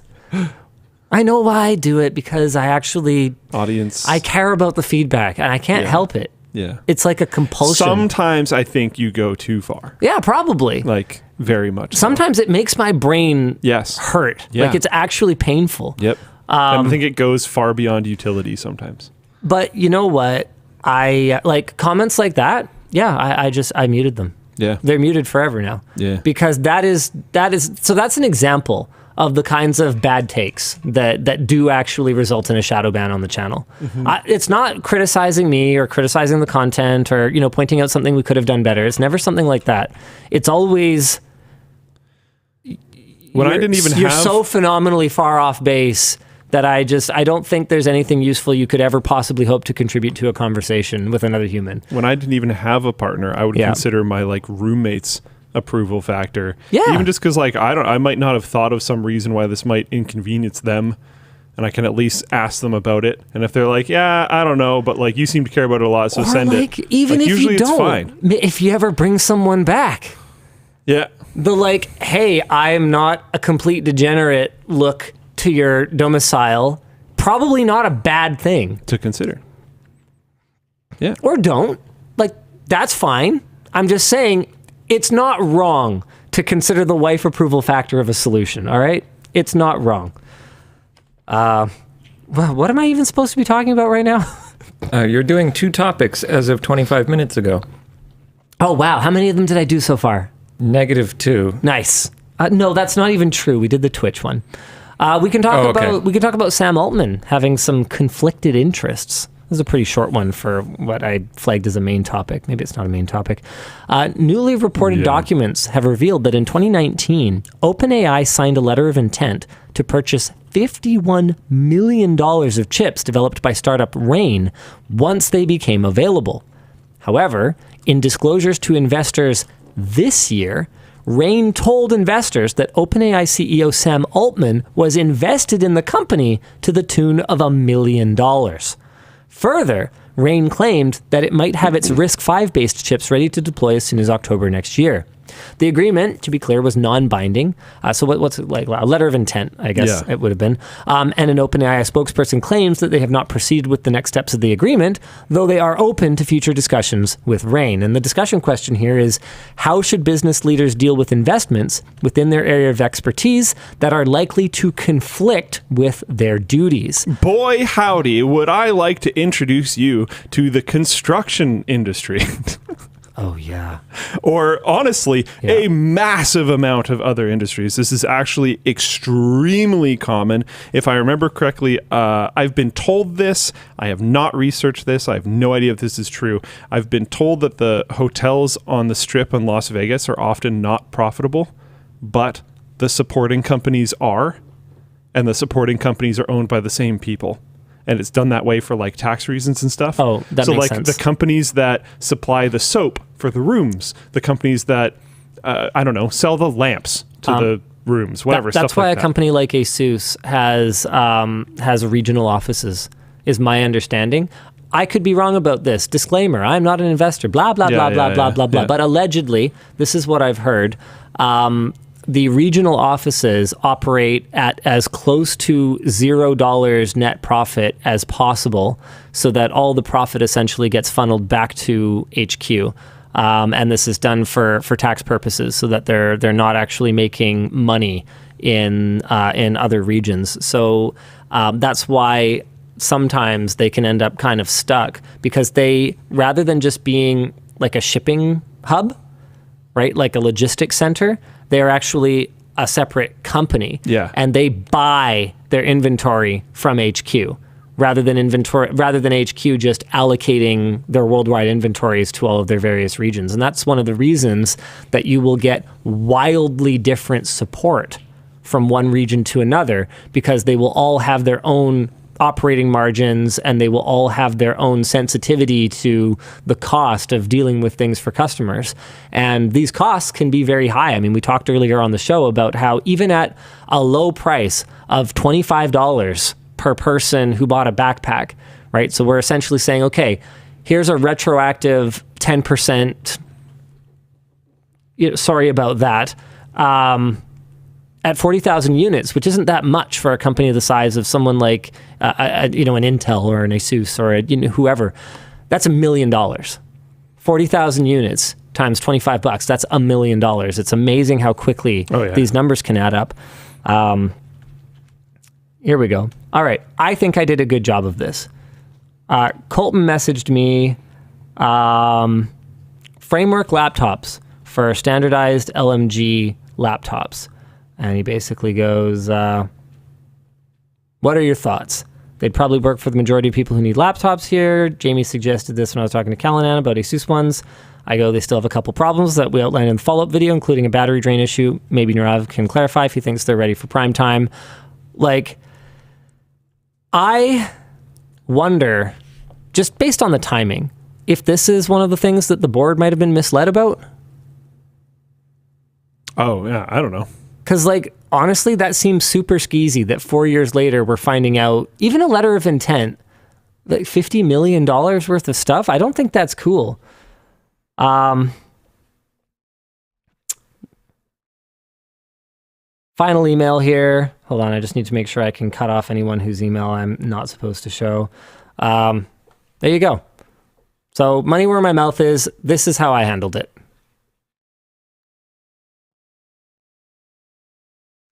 Yeah. I don't know. All I'm saying is that this is wildly common and is like how entire industries work. Oh yeah, 100%. Like totally. So if this feels like a one shot, like, wow, this is so corrupt thing, that's just because you see it. I don't know, man. I feel like there have been so many opportunities for you and me and you and you and no, sorry. For you and me and us to have profited so much from our positions if we were willing to be skeezy. Yeah. Remember Linus coin? Yeah. Drop coin. Yeah, that was the one. It only goes down. Hey, freaking crypto's been rallying lately. Maybe it's time to do drop coin. Will be the one coin that doesn't go up. Yeah.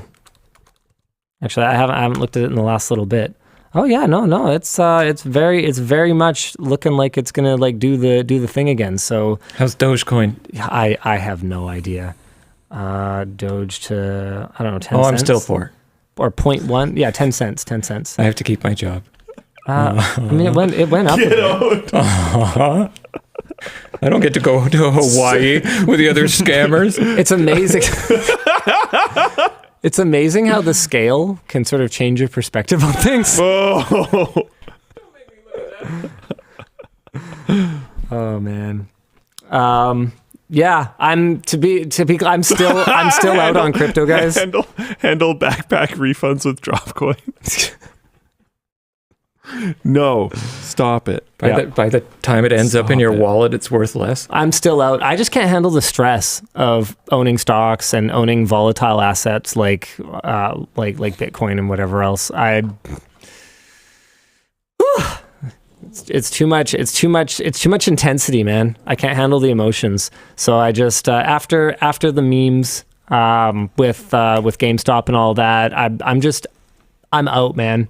I even thought about it. I was like, yeah, probably it'll like rally again because people have incredibly short memories. They're like goldfish. So we're in like a bit of a trough. If I was an investor, I might buy some. To be clear, I have no idea where it's going at this point. I am not giving any kind of advice, and I'm out, right? Like I have no horse in this race. But like, yeah, I thought about it, but then I was just like, okay, so what? I could make some money. But the stress, I could also lose all of it. In it.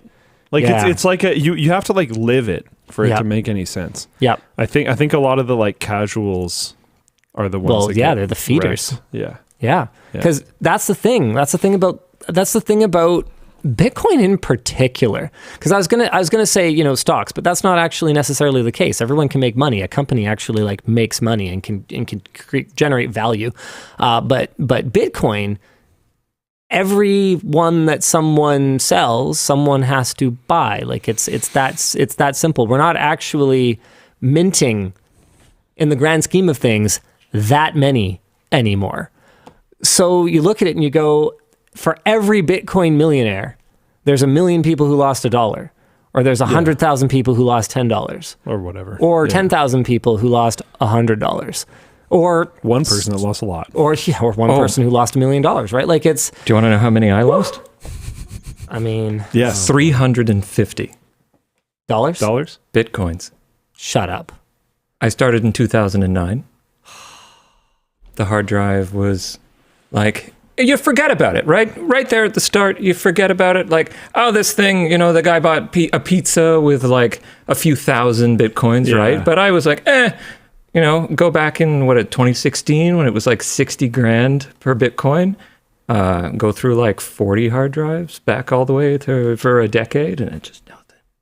So it's out there. It's out there, but I never really had it, if you know what I mean. Yeah. Yeah. I could start a badminton center for that kind of money. You could start half of one. I could go into business against you.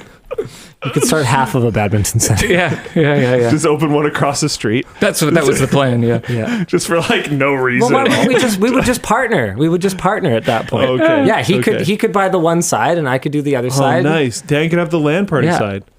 Or you'd probably want that. No, it's going to be covered in UV paint. It's going to take the property value down. Hey!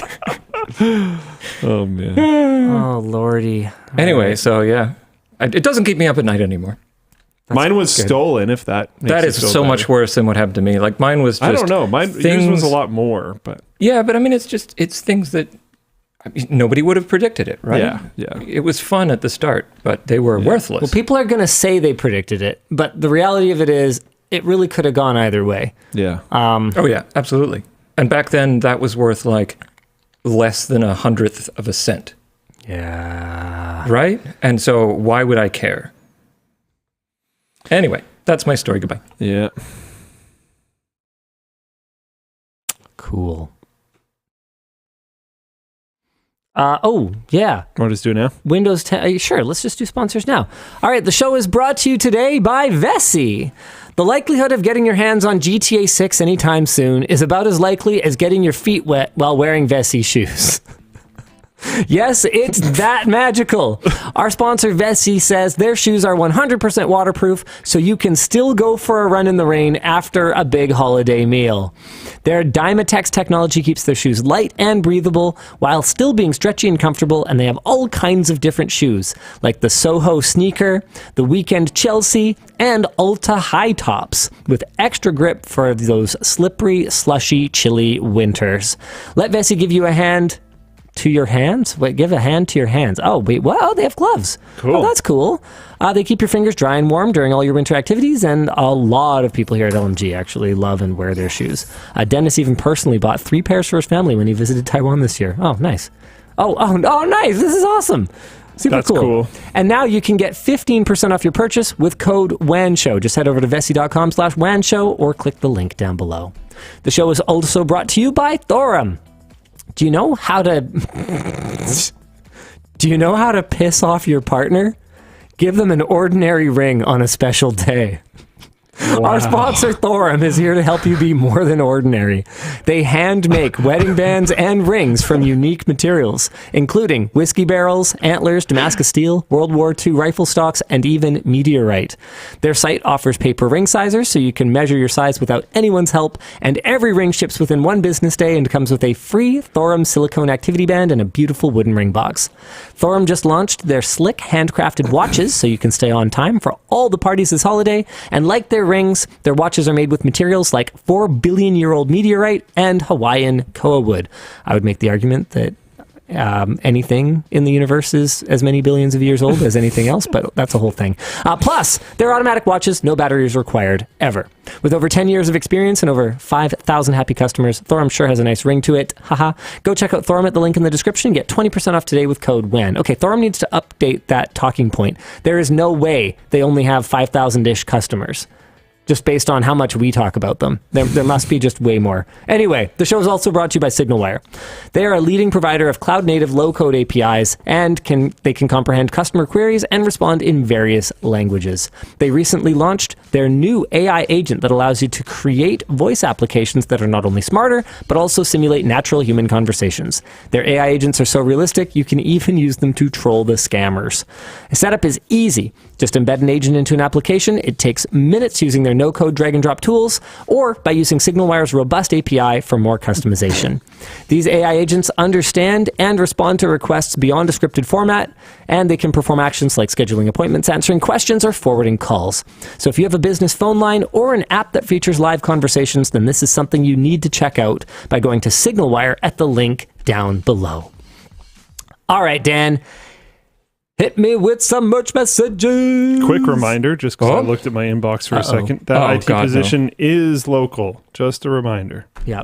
Which means you also need to be local. Yes. I thought I'd clarify that. Thank you. I thought you were going to say you already have 5,000. Oh, no. That was not quite. Scary. But there's a lot.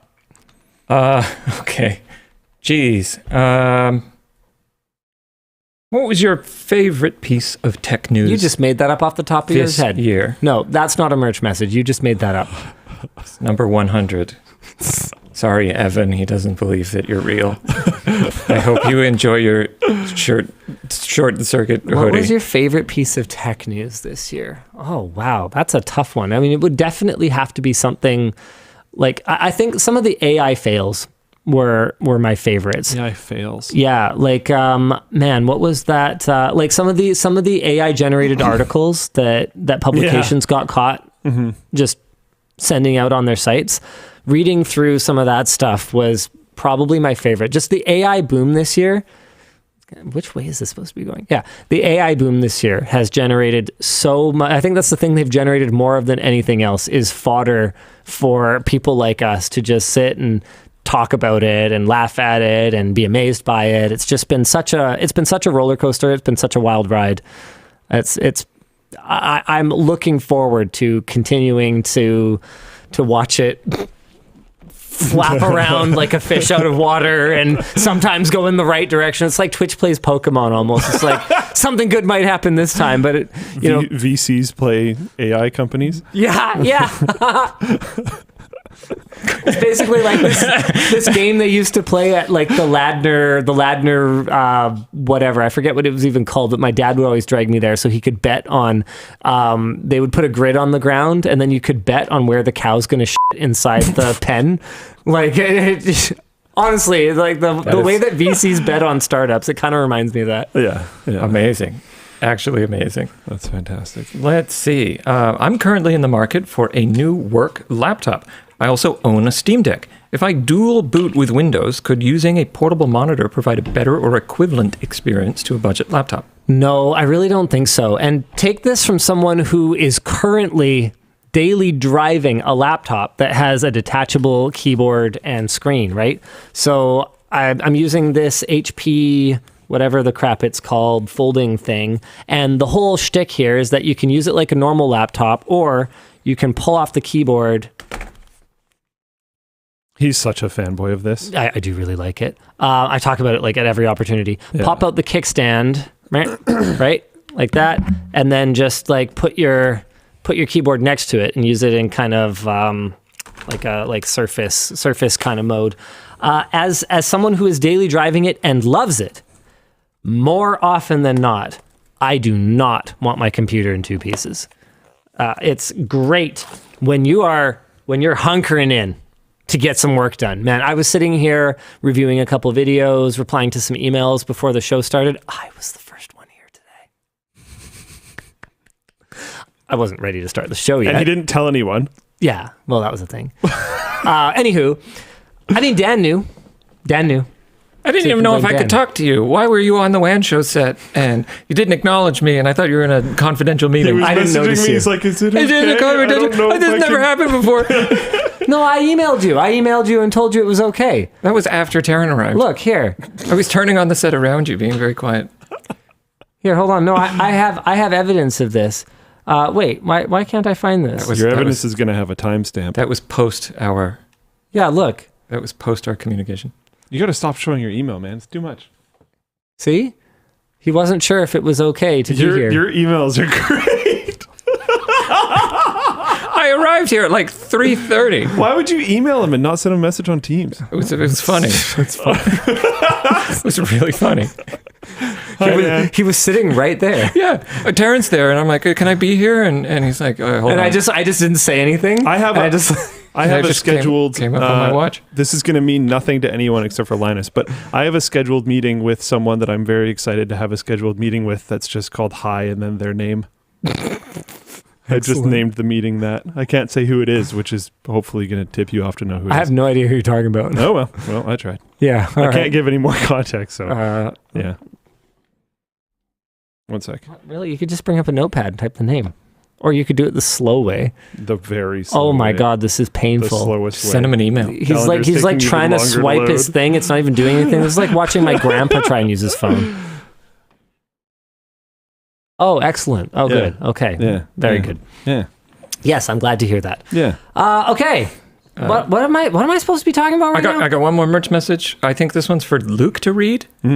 Number 97 in curated. Oh, you actually want me to read it? Okay. I mean, I want you to parse it before I'm going to read it out. Curated. If you just click on potential there, it'll close that. Oh, I'm on the wrong one. It'll close it for you. No, I never close anything. Second one down. No way. What's up? I don't know if it's actual or not. Do you want me to read it to you? I mean, it is real. You can read it or I can read it. You pick one. I don't know, dude. Why did she buy something? She bought a Wait, GPU what? ornament. Of course she did. Seriously? I mean, I'm going to read it if you guys aren't going to read it, so you better hurry up. She bought something that was as cheap as possible. It's a free item. But she would also... Yeah, why did you... Oh, wait. She got a GPU ornament and she got a sticker pack with it? So she got 2 free items and just happened to pay $6 for it? $6. Not very good at min-maxing and shipping. She could just do a chargeback. What is this? She just wanted to merch message. Would you like me to read it to you? She could have Luke? bought a gift card. That would have been a better idea. That's what I Yeah. expected to see, honestly. Needs to get better at min-maxing the store. I mean, I'm going to read it if no one starts reading it. I think Dan should read it, though, I think I should read it. in his best producer voice. I get comfortable here. Get some near field in there. Oh my God. For Luke, a haiku on our anniversary. 9 years together, you spend tonight with Linus. Boo to the WAN streak. Thanks for the Pizza Hut high five that changed my life for the better. Love, Emma. Maybe I should do all merch messages like that. Oh boy. Oh boy. Oh boy. That reference is going to make no sense to anyone, and I don't think I'm going to explain it. Pizza Hut high five. I mean, is that a sex move? I almost got. I think I got him. Did he spit? No. The Pizza Hut high five. Is that what you called the chicken dish? Is that its name? I almost killed him though. Oh, poor guy. Oh my God. Oh, I was so close. Oh man, that was very close. I can like feel it. Like it almost happened, but just not quite. I'm gonna get you Someday, not today. No, we dated back in 2012, way back when I was working with Linus, actually. I had to try to explain my Sorry, job. is there a way back that you didn't work with Linus? Yeah, Like, that's fair. Yeah. That's fair.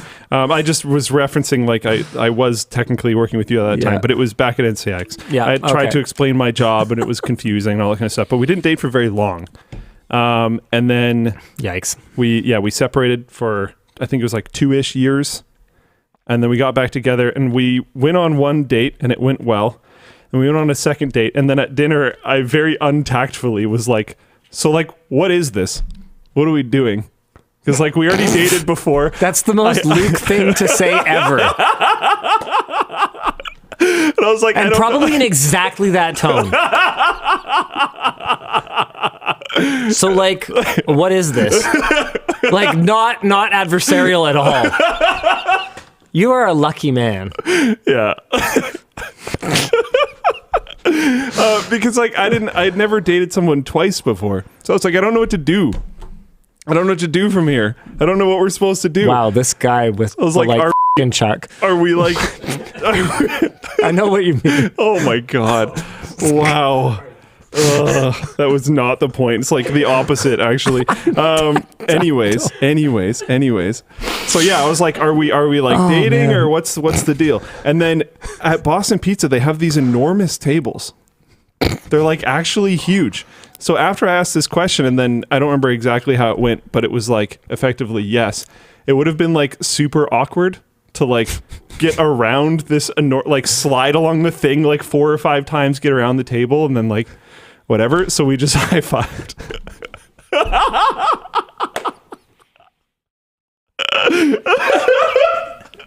So let's see.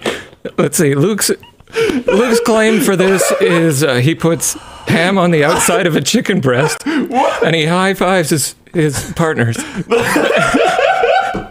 I have so many things to learn from you. It'll be a super short book, but boy, will you ever succeed in love. Yeah. So, I mean, it worked. It okay. Worked. 9 years. 100% of the time, yeah. Here's a conversation. Congratulations, Luke. Thank you. Yeah, as someone who also has a complicated start date to their current relationship, where do you count from? From the high five day. You guys count from high five day. So this is 9 years from high five day. Okay, so you don't count whatever time period took place before that. Okay, okay. No. I don't remember. I'm actually not sure which date it begins at. I just know which... Yeah, okay. So Emma was saying happy anniversary 2 days ago because that was the first return date. And I was like, we don't get 2. That's not fair. Yeah, straightforward communicator. That's not fair. That doesn't work. Really, tell me how you feel. Well, it's just no. We have one. This is today. Adorable. Yeah. Yeah, that Well, I'm on WAN Show until she's going to be asleep. I mean, that's on her if she's not willing to stay up. They get pretty late sometimes. I don't think that's her fault. And you do know that he's still going to play Super Checks, right? Yeah, probably. We're doing actual stuff on Sunday. To be clear, I know I'm not that commenter that's like, you clearly have relationship issues. She's sending a merch message on WAN Show because it's cute, not because she's actually furious. Yeah. I mean, she might be actually furious, but that's not why she's sending a merch message. No. Call her live? Oh, I don't know. Oh boy. I'm down. I'll call her. All right. I wonder if her recount will do you know be what any she's different. Do you know what she's in my address book as? No. Go ahead, take a drink. No.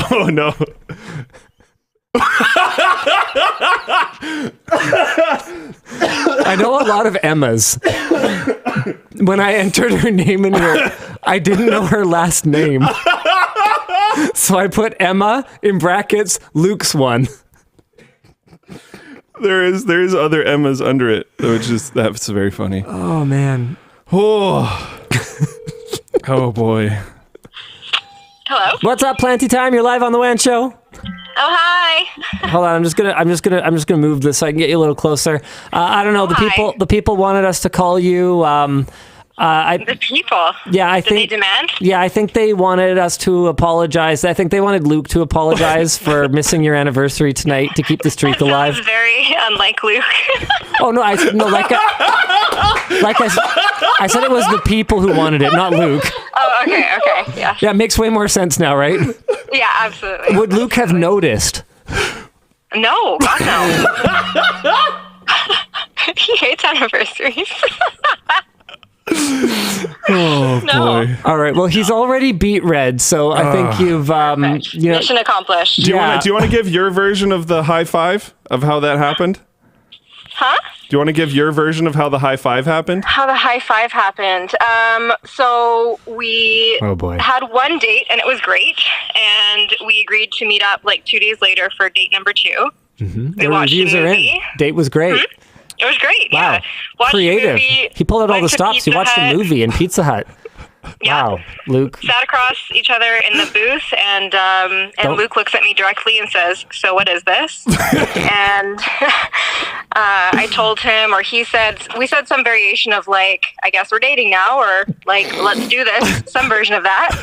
And then the booth is just enormously awkwardly long, so we high-fived across the table, and that was the start of being boyfriend and girlfriend. Yeah. Yeah, good time. Let's do it again. Any story that ends with good times was not that good of a time. I noticed the review of the first date was great. Yeah. Both of you said that. Yeah. Nobody gave me a review of the second date.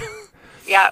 Date one, we sat across from each other. So and we're talking about date one again. Into like kids, politics, religion. We did everything that everyone says not to do. It was discussion day. It was heavy discussion day. Yeah. Okay. Which I mean, I'm actually all for it. Everyone says don't do it. I'm all for it. If you're going to run into a wall that you can't pass, you might as well do it right away. Absolutely. All right. Well, thanks, Emma. No Luke's worries. won. Enjoy Luke on our anniversary. I hope you guys have a great night together. We will. Okay. All right, bye. I get to watch. Oh, man. That's great. Cool. Very cool. One more merch message, I guess. Yeah, let's do an actual one. Let's see. Long-time listener, first-time caller. Linus, you've said in the past that you buy physical media and keep it in your attic. Is that still true? If so, how big is your collection? It's still aspirationally true. I own a lot of the media that I have copies of. Like I said, there's no point in me lying. I might as well just be fully transparent. One of the tasks on my assistant's to-do list is to go through my library of digital copies of things and make sure that I have a physical copy to back it up because I'm lazy. That's amazing. But I'm on it. Yeah. I was very happy to see. I bought some Japanese Switch games when I was in Japan. Yeah. Because they play in English, and I was happy to see that they worked offline.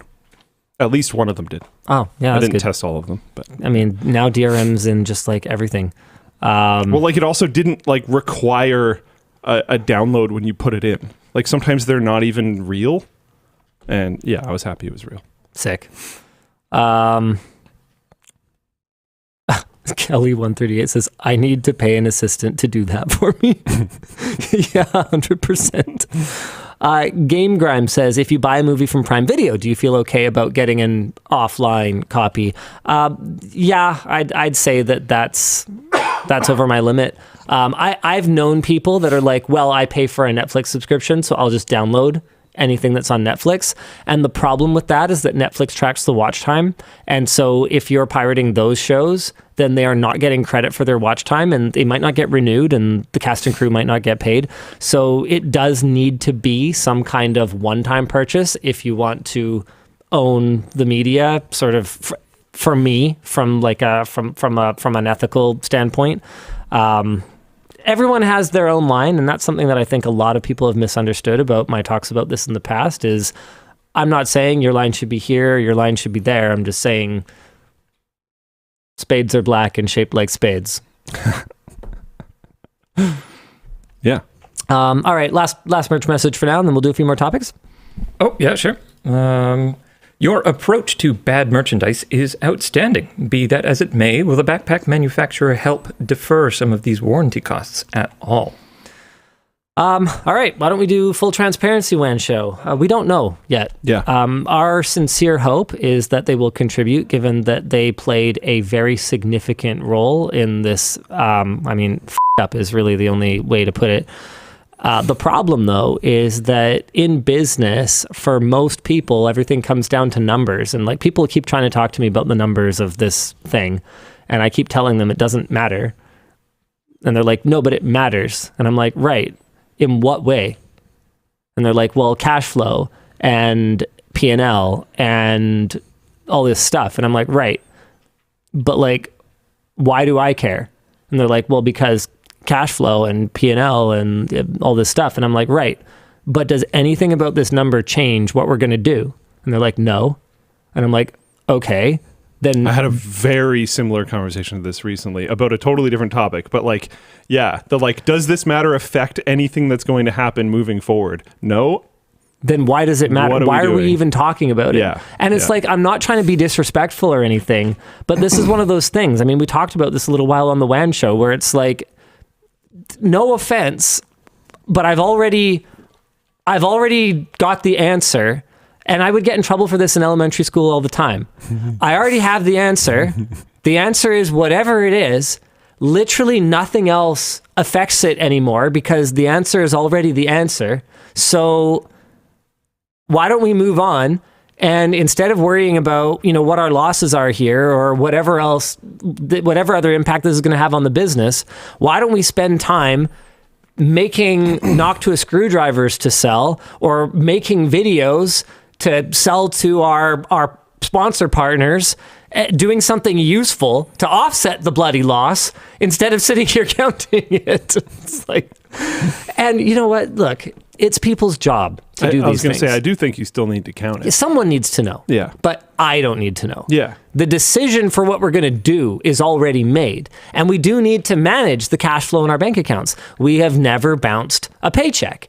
And damn it, I don't intend for that to ever happen as long as I'm at this company, even whether it's CEO, CVO, janitor. It doesn't matter. The point is that that's not something that Chief Mop we Officer. consider to be acceptable. But grand scheme of things, this changes nothing. If we had to eat every single backpack, we would. And I told people that at the beginning. That's what I said from the very beginning of the whole stupid warranty debacle. It's like, look, guys, I cannot afford to not do good by our community. And then everyone was like, basically demonstrated why. And it was like, see, he wasn't going to do it. And I was like, what? What are you even talking about? What you're doing right now is exactly what I've always known would happen if I actually did anything. All you got was like a whiff that something bad might possibly happen at some point. Yeah, he's not Logan Paul. He can't just keep doing it over and over and over again. How does that work? I have no idea. I don't get it. I don't either. Why does he even want to do it over and over again? I mean, it's working. Oh, that's true. Anyway, so what am I supposed to be talking about right now? Right. So for most people, though, business is numbers. And the risk when you go to someone like a manufacturing partner is that they will look at the numbers and they will go, well, holy shit, this cost to fix this up is greater than the amount of money we could ever hope to make on this partner. Time to ghost. See you later.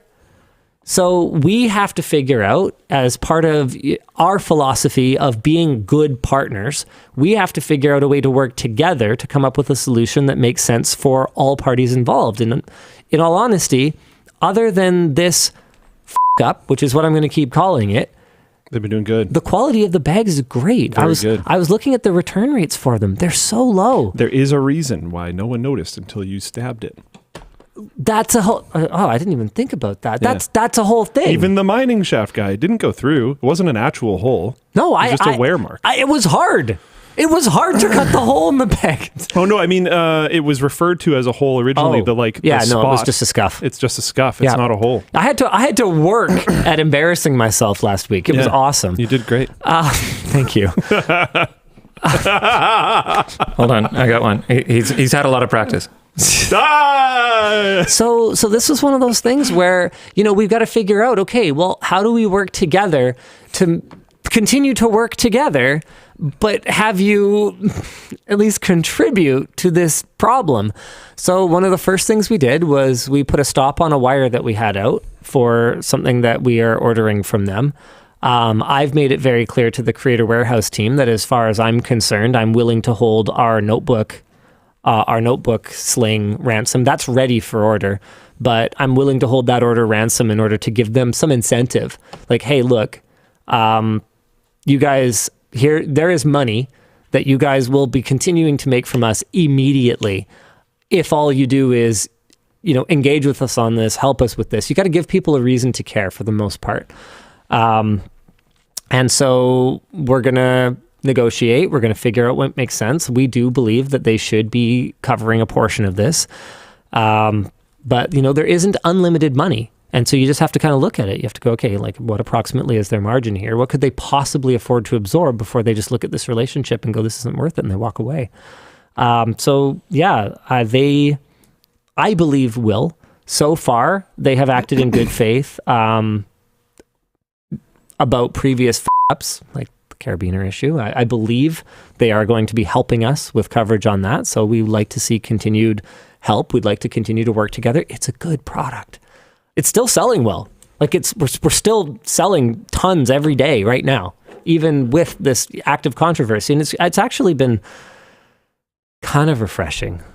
I've taken a lot of flack for, my supposed evil business practices or whatever. And it's been cool to see how people actually see it. You've got this tiny minority, this extremely loud minority that manages to punch through what is overall a really positive, really supporting community. And you can see that in just the traffic on the store. You can see that in people just going, yeah, I don't give a fuck, I'm gonna order a backpack anyway. So thank you very much. It really is a good product. We got it. We'll take care of you. And hopefully we will be taken care of in kind by our partners as well. But if not, I've said it before, I'll say it again. We will eat every single one of them if it comes to that. Like, this is not a 2-bit operation anymore, and we can't act like one, right? We have to stand behind what we're doing. So we're never going to take a risk that would bury us, that would get us to the point where we couldn't afford to make right.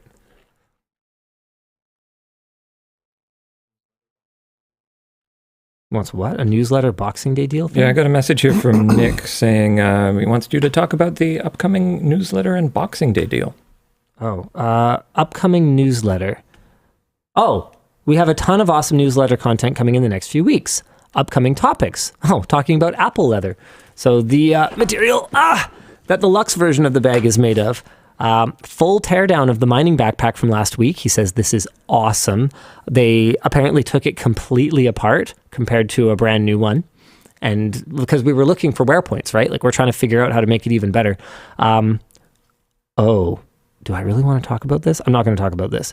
A sneak peek of our precision screwdriver coming next year, and an exclusive discount coming on Boxing Day. You will want to sign up for our newsletter. You don't want to miss this stuff. Sign up is in the footer of LTTStore.com. I'm just going to head over there and I'll show you guys exactly where to click. This newsletter will contain deals and product announcements and all of that. But one of the things that I've spoken with the team about extensively is that I expect our newsletters to be, we are a content company. I expect our newsletters to be content, and if there isn't something educational and cool in there, then we have,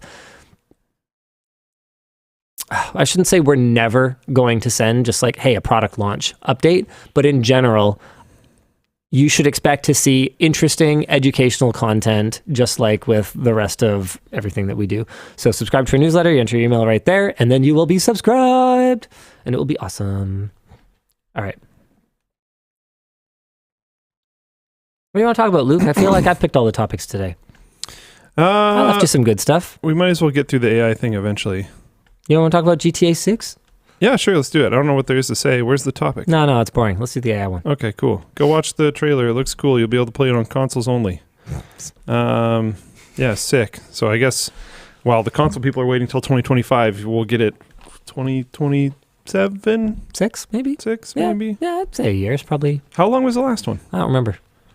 I still haven't played GTA 5. GTA 5. It's a good game. Yeah, I've heard. I'm never into What's up, the online stuff, but I really like the single player. Yeah, apparently the online stuff is super good. And Yep. It's just not really my thing so much, but people love it. You don't like role playing? Not tonight. We still got 40 minutes till after dark. Oh, Luke. Too soon. Still got 40 minutes till after dark. You guys keep it together, okay? Yeah. Okay. GTA 5 was released September 13 for the September of 2013 for PlayStation 3 and Xbox 360, and November 2014 for PlayStation 4 and Xbox One, and April 2015 for we Windows. might wait 2 years. Then again, we're not right on the cusp of a new console generation right now. So, I mean, they could do a mid-cycle refresh. There's been rumors all over the place. And as far as I can tell, nothing really prevents it anymore now that they're just computers. Yeah. Interesting. All right. What else we got? You want to talk about This Week in AI, right? Yeah, let's go through it. Google Gemini. Google has launched its new LLM model, Gemini, in Nano, Pro, and Ultra flavors. They claim the latter beats GPT-4 on 31 out of 32 common AI benchmarks. That's a pretty bold claim. If I remember, the one they didn't beat them on was like generally useful or something. I don't remember what it was, but I remember reading the line and being like, that's going to be most people. Yeah. I don't know if there's a link to it or anything, but you can find the chart. They say which ones they beat them on, and they show the percentages and everything. Gemini is also natively multimodal, having been trained directly on text, images, and video, so it won't need plugins to interact with those formats. However, Gemini's very impressive multimodal demo, showing it responding in real time to spoken prompts, has turned out to be staged. A Google spokesperson told Bloomberg that the model was prompted with still images and text. Gemini Pro is now powering Google's Bard chatbot.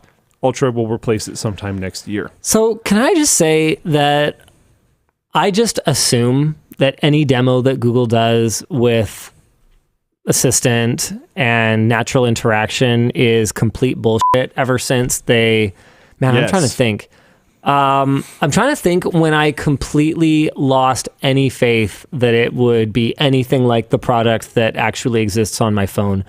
The appointment one came across particularly egregious. Like, imagining for a second that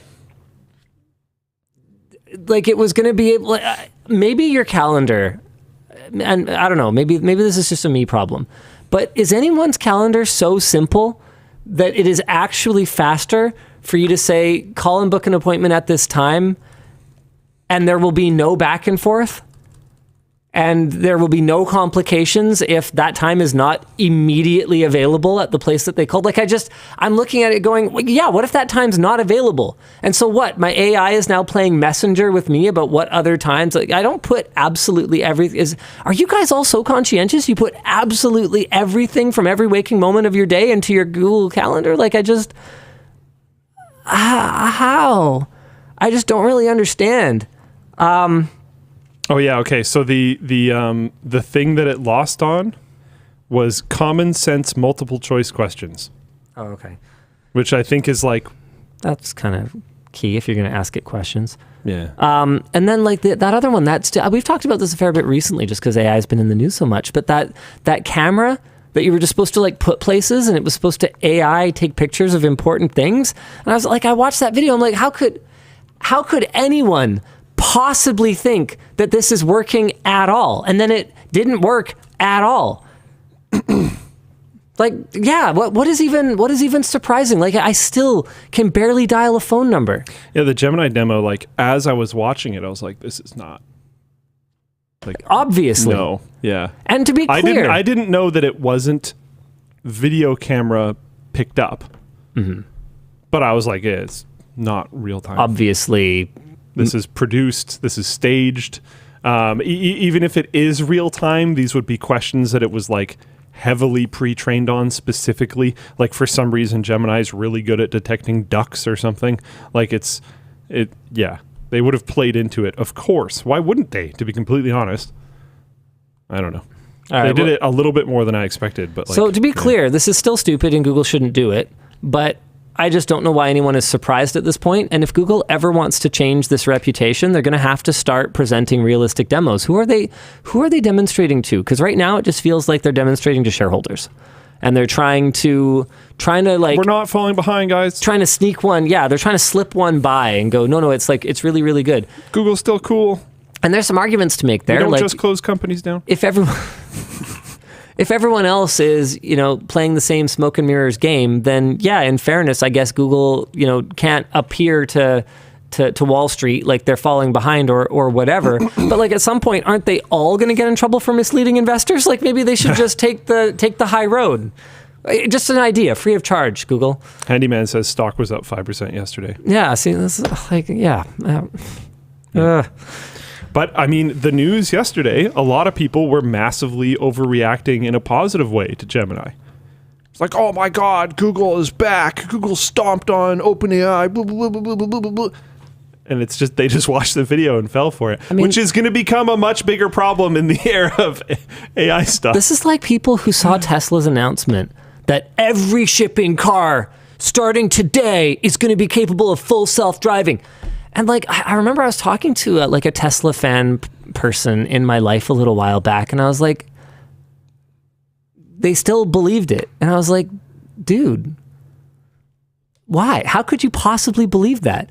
If you knew anything about computers and what they do and how they work and how powerful they were with the technology we had at that time, even if Tesla's processor design had them a full generation, let's be generous, let's say 2 generations of performance ahead of what anybody else was shipping. And when I say anybody else, I'm talking people who were actually serious about AI, not just randoms. Like, I'm talking NVIDIA. If they were 2 generations ahead of NVIDIA, they were nowhere near f***ing close to being able to handle every edge case. And unless this thing can handle every edge case, why am I putting it in control of my car?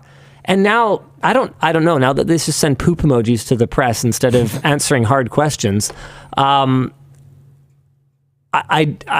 don't know if Tesla has ever acknowledged that hardware platform, whatever it was, is not going to be capable of their completely autonomous driving like they said it would. Like, how much are people gonna get for this class action? I don't know. Not enough, probably. Probably not enough. Yeah, it'll probably just all go to the lawyers as usual. I'm interested because, as Handyman is saying, they are actually quite far behind on production because the thing that they were trying to show off isn't even available yet and won't be for a significant period of time. Are you talking about Google now? And ChatGPT 4 was announced and in production a long time ago. At this point, in the scale of this AI stuff, it was a long time ago. So it's an interesting concept. Scar Glamour in Floatplane Chat said, I was on a web call with Google over AI in my industry. It was literally 2 hours of, please God, know that Bard still exists. Which sounds quite likely. This is off topic, but I'm going to vent about it anyways. I had a call with a company. I'm not going to give any more details than that, and I'm not going to give enough for you to guess because I don't think we'd get there. But I had a call with a company this Bethesda. week. No. I had a call with a company this week where we had to renew a contract. Boston Pizza. And their email was like, we need to set up a call because we need to renew our contract. And I was like, okay, sounds good.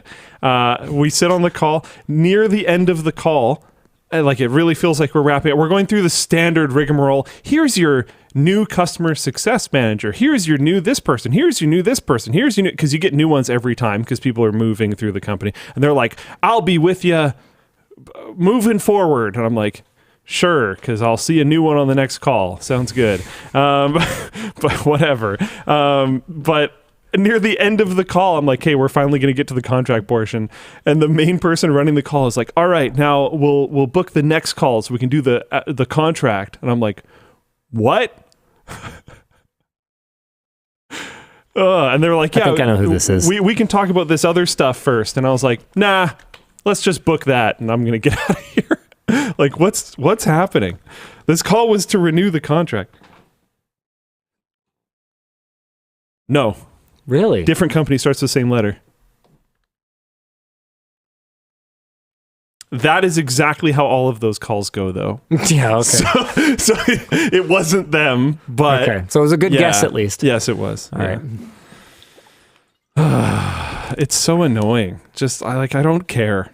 Just email me my list of currently updated contacts. Can you tell he's not a people person? It's like, you are a number to me. But like, it's you are a number in a revolving door. That's the problem. I couldn't care less. If it was actually the same person all the time, then fine. But we get assigned these people in these roles. We get new people every 6 to 12 months. Like, I had no problem building. We don't even have problems that often. I had no problem building relationships with people back when I was a buyer. Like, I actually had to handle, maintaining relationships with people, which is not something that is my specialty. In fact, one of the core philosophies of Linus Media Group, or one of the foundational sort of plans, let's call it a plan, was that I would just be so product driven that whether people liked me or didn't like me or had heard of me before or whatever, the product would be so good that it wouldn't really matter what they thought of me personally. They would just engage with us because it's a good product. And it's, you know what? It's not actually a terrible way to go about running a business. It's not the best way, going back to the whole conflict of interest and backroom deals and inbred industries and all of that. That's a way to get ahead a lot faster. But build a great product and they will come is also tried and true. And the reason for that was because I'm not really a people person. I talk a good game, but I'm actually on my own time I've worked hard at it, but I used to be very awkward, especially in groups. I could be very shy. I think this is one of those things where Mr. Beast is kind of like my spirit animal because he's the same way on camera. He's like the most outgoing guy ever, but you talk to him, he would much rather talk to people one-on-one than be with an enormous group. It's one of those things where he's been a lot of YouTubers that I've met are like that, where people who got to the point where large groups of people wanted to hang out with us by sitting in a room by ourselves talking to a camera. And so it's one of those things where I'm always kind of blown away when I meet other particularly successful YouTubers and I go, holy crap, we're just cut from the same cloth, like all of us. And it's because we all started out, at least in the old days, right? Like nowadays, people aspire to be YouTubers, but that's not really how it started. So whenever I meet OGs, it's like, yeah, because you're like me, because you started out just like with this being your way of talking to the world. This was kind of the only way you could do it. Anyway, I forget where I started with this. What am I talking about? Something. This happens. Nobody knows anymore. No. Help me out, Floatplane Chat. What was the point of this? I derailed us from Gemini. Yeah, that doesn't help me. I started talking Luke about... isn't a people person. Oh yeah, right. I'm not a people person. Right. Thanks, Dan. I knew you were here for a reason. No, he's doing great. I'm just a number to Luke anyway. That was the key. But back when I was at NCIX, I had to do it. I had to do the whole schmooze thing. I had to go to parties at CES and sit there awkwardly while other people drank alcohol because I don't drink. That one sucks. You know what? I don't even find that it sucks anymore. I'm just kind of over it. Because it's the tech industry. Like some people get really wasted and uncomfortable and weird, but most don't. Most people don't. Mostly a bunch of geeks. The only thing that bugs me is the insistence that you must also partake. It's like, relax. Yeah, I just started using the allergy excuse for alcohol too. Yeah. Yeah. So it's good. Yeah, I break out in a rash. You wouldn't like to see it, and you especially wouldn't like to see it because it's on my ass, and I'll have to show you. You can shut it down with humor, right? Yeah. But these are coping strategies, right? That's not the kind of thing that comes naturally to me. I've heard now in our age bracket, the fun one is to just say that you're sober. Or you're recovering. Yeah. I've had that one suggested to me. The problem is that then people ask you about your journey. Oh yeah, me too. And no. And then you're outed. Yeah, that's a problem. Yeah. So I just don't want to do that. So yeah, I've never used it, but I used to do the whole relationship building with reps thing, and I don't mind it when people actually stick around. Some of my absolutely. OG contacts in the industry, Love Cliff from MSI or whatever, right? Yeah. But they're the people that the company manages apparently to treat well enough to keep them in that position. They're the people that are passionate about what they do, that they want to stay in that position. My thing is it's just such a revolving door. And it can be. It's most common that I've never even, I was introduced to this person, we never talked again, we never emailed back and forth, and then I'm introduced to a new person. And I'm like, okay, this is the only time I'm ever going to interact with those ones, I would get a hard time sometimes about not going out for dinner with them. And I'm sitting here going, These guys reassign me a new rep every 6 months. Yeah.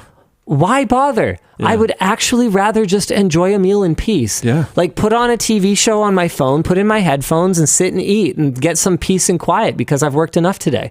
And I don't consider the social aspect of work to be social. I consider it to be work. And that doesn't mean it can never be fun. It can be fun and it can be something that I would prefer to do. And I mean, it can even be social, especially these days. But back when it was like almost exclusively hanging out with people 2 to 3 times my age, it was a little bit more of a stretch. Like, I don't mind hanging out with LMG people. I don't necessarily consider that to be work. I actually do it because I like it. Sometimes I don't get to do it, and I wish I was doing it. Like the writing department has our quarterly get together tonight. They always book it on Friday. Those fucks. I can somehow never make it because I'm somewhere. Guys. But anyway, back then I definitely had a very, very different take on it. And I just wanted LMG to be all about focus on the product, and people will have to they'll email me. Sometimes it happens by accident though. Like, dbrand, for example, I would consider, I have friends at dbrand, it's not just like transactional, here is sticker, thanks, give money. Yeah. All right. What else are we talking about?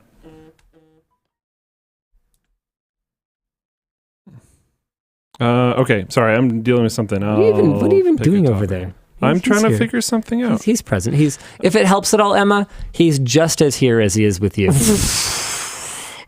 I'm doing actual work. I'm doing actual work? What does that even mean? What kind of thing to say is that? You're saying I'm not here. I'm saying I'm doing work. Just, Right, so he bailed on me just like he bailed on you. This is our only socialized time. Goodness.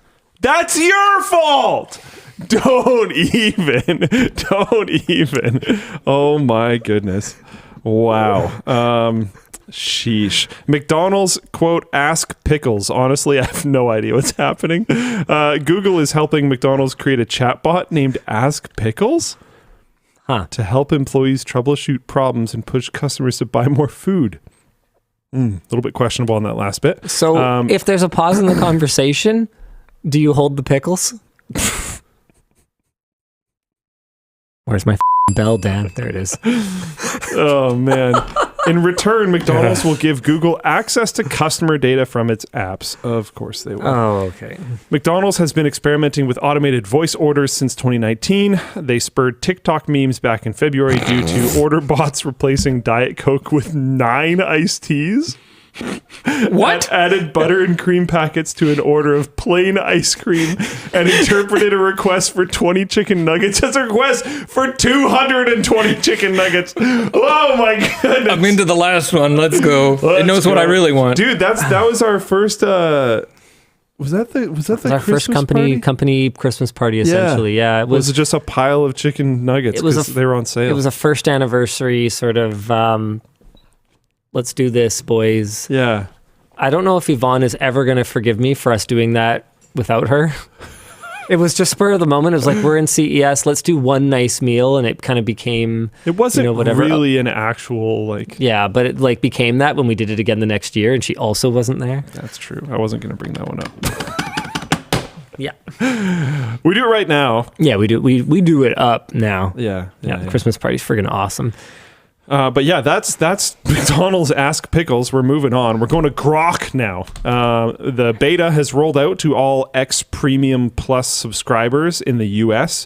Do not use if you hate humor. What is it? This is on their actual that's site. That's on the site. Yeah. I'm going to call that cringe. I think that's cringe. I think that's cringe. Okay, Boomer. All right. I don't know. Is that cringe? I think that's cringe. Yeah, I'm pretty sure it's cringe. I think that's cringe. Moving on. Meta AI. Meta started publicly testing. The more based you think you are, the more cringe you actually are.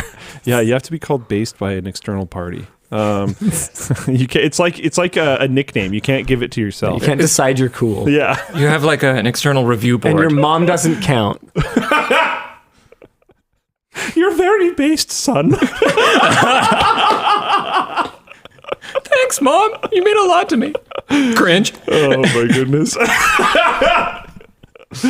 Oh boy. Okay. Meta started publicly testing more than 20 new features of its Meta AI assistant, including a free image generator called Imagine with Meta AI, and a language translation tool that maintains the speaker's vocal style called Seamless Expressive.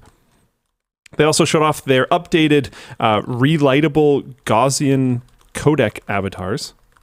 Very cool. For VR/AR. It's even better than before. And it's wild.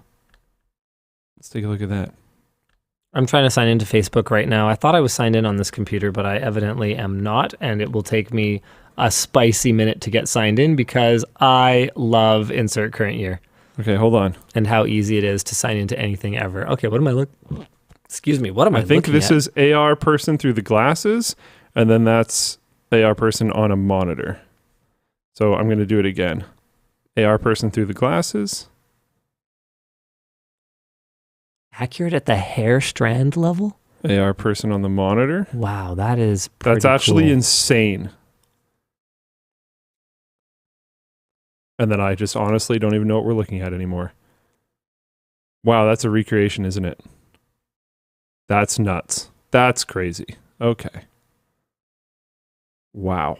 I'd be afraid almost That's to wild. look into a camera that copies my likeness with that degree of detail and accuracy. I mean, there's enough video imagery of me that it's not going to matter, but I mean, you might not want to, like... This part here is crazy. Might not want your face digitally owned by someone else that accurately. Whoa. They're using the hand control to move the light source. Oh, that's cool. Well, that's nuts. All right, moving on. They also showed off their update. Oh, nope, that's the same thing. China wants synthetic TikTok girls. What? Sorry, what? This month saw the publication of not one, but two breakthrough models by Chinese and Singaporean researchers to generate video based on a still image and mocap data. So you don't have to look into the really fancy camera, apparently. The models have drawn criticism for being trained on TikTok videos of primarily girls dancing without their creators' consent. Magic Animate was partially developed by researchers from TikTok's parent company ByteDance. Animate Anyone was developed by researchers from Alibaba Group. Discussion question. What kind of product / feature / experience do you think will bring generative AI fully into the mainstream? I don't know. I question... honestly, a lot of how much content is currently out there that is generated by AI that people don't realize. Somebody linked me a, you know how there's lo-fi beats to relax and study to, and then there's like remixes by everybody? Yep. Somebody linked me one that was a Lord of the Rings one that like,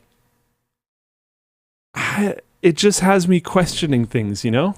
I'm not certain. It might be generated. I don't know. I could be wrong. Huh. I don't necessarily think the image is. The image might be. But I kind of think the music is. Because there's parts that like don't really flow right. Mm-hmm. And I'm just like, I don't know. And it doesn't flow right in a way that makes me think AI stuff, if you know what I mean. Right. I don't know. I am finally signed into Facebook. And brilliant. That was accused to be... Very nice. That was accused to be totally fake. They just used TikTok videos to show what their AI can do. What? I don't know which part they're talking about, so I'm not certain. But yeah, it's things are getting weird. I don't think we know how mainstream things necessarily are yet, because I don't think we know what all is actually generated by AI and what isn't. I mean, one thing that's super mainstream is pictures and videos of nude people. And we can talk about how AI has been used in that industry. The UK is trying to use AI age estimation through facial recognition. So not recognition of you, the individual, your face, but an estimation of how old your face probably is to age gate pornographic websites, and is requiring these sites to, I believe it's either... take ID from you, or this AI age estimation thing, or I think there's one other one, and like people are going to have to go back to. Things are getting crazy. Well, no, see, this is the thing that I think it was the Hub that brought this up the last time some American state was telling them, oh, you need to do this for age verification or whatever else. Oh, yeah, you need to start collecting people's IDs. They were like, look, this affects nothing because some site hosted in Timbuktuistan or something is not going to follow any of these rules. And as long as the internet exists, you have absolutely no way of enforcing it with those guys. So they're just not going to do it, and then people will just not use our site and they'll just use that site, which is not a great excuse when obviously this is something that needs to be managed in some way, whether it's from a think of the children way or whether it's whatever else, right? Anyway, long story short, having third parties collect IDs is really bad. Yeah. Having even your own government collect a list of people who have accessed these sites is not much better. Yeah. I mean, wasn't it Australia very recently had all their passport info leaked? AI age estimation is obviously stupid, especially in a world where that thing you just showed me exists. Yeah. Okay, sure. Just put the AR glasses right in front of the camera. Yeah, exactly. There you go. But hey, there's iMessage on Android for real this time. Oh, wow, it was blocked by Apple already. This is hilarious. 3 days ago, messaging company Beeper launched a new app, Beeper Mini, which featured iMessage on Android without needing an Apple ID that is signed in on a Mac server farm somewhere. Apple, as of this afternoon, has blocked the app. Beeper CEO Eric Nikikovsky claimed that iMessage was initially reverse engineered by a 16-year-old developer who then messaged him and linked him to a working prototype. Beeper's team then refined the process by jailbreaking an iPhone and figuring out how to register a phone number with iMessage, send messages directly to Apple servers, and have messages sent back to a user's phone natively inside their app. When asked for comment by The Verge, Migakovsky responded that if Apple cares about the privacy of its users, it should want them to be able to send encrypted messages to Android users rather than unsecure SMS. That's a pretty good argument. Which is obviously not why Apple cares about iMessage at all. And anyone who thinks that that has anything to do with why Apple cares about iMessage is... It's good to throw in their face this way, misled. Yeah. When I saw that, I was like, oh, so he's trying to put pressure on Apple to not brazenly reveal that they don't care. But the thing is, like... I don't think it's going to work, but it's... Yeah, sorry, dude, but Apple's users are not capable of recognizing the hypocrisy of Apple's statements and Apple's actions. And Apple super, super, super doesn't care. The fact that they talk so much about privacy, and then if you like go down the rabbit hole of like where their server farms in China are and stuff, it's like it's a whole thing. Apple gives zero fucks. Yeah.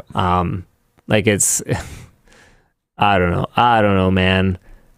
I don't know. I do know. They don't care. Yeah, this is a bummer because this seemed pretty cool. I think they were going to charge like $2 a month or $3 a month or something like that. Personally, I don't care. Like my Apple acquaintances, if they want more messaging features, can just get a messaging app. But apparently, depending on the region, it's like a huge deal or something. Oh. Yeah, honestly, really? the day my kid comes to me and asks for an iPhone, I'm going to say why. And if the answer is because my friends have iPhones, blue bubbles, I want to be cool. I will ensure that they never get an iPhone until they pay for it themselves. Absolutely not. That is the worst reason to want anything. If you want something because there's a compelling feature, because in your assignment work, you know, you do a lot of something that requires spatial capture of something, and it would really help with, some extracurricular thing you're doing, and you're like, what if it's like kids, it's like there is another way, but like, kids at school share notes using AirDrop or something. Because he would have to inflict like some amount of maybe small, but some amount of societal change to get them to use whatever system he would prefer they use? Yeah, it's a good question. I mean, it's one of those things where like you can either be a leader or a follower. And I think honestly, that's the conversation I'd have with them. It's like, hey, that's honestly not the best way to do that anyway. And so if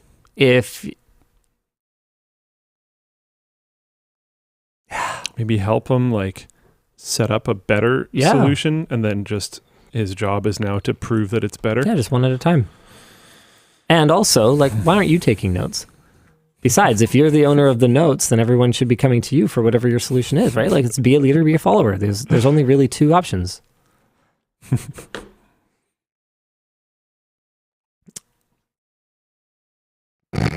John says, bro, next time let me know I'm on speaker. Did I not tell him he was on speaker? You know, you said you were on the WAN show. You did not say you were on speaker. You said you're on the WAN show. Yeah. Yeah. Floatplane Chat was talking about it afterwards. You did say, like, I'm on the WAN show, which means you are too. Yeah. But you didn't technically officially say the words, you are on speakerphone. Here, okay, I'll go with the classic investor response. LOL.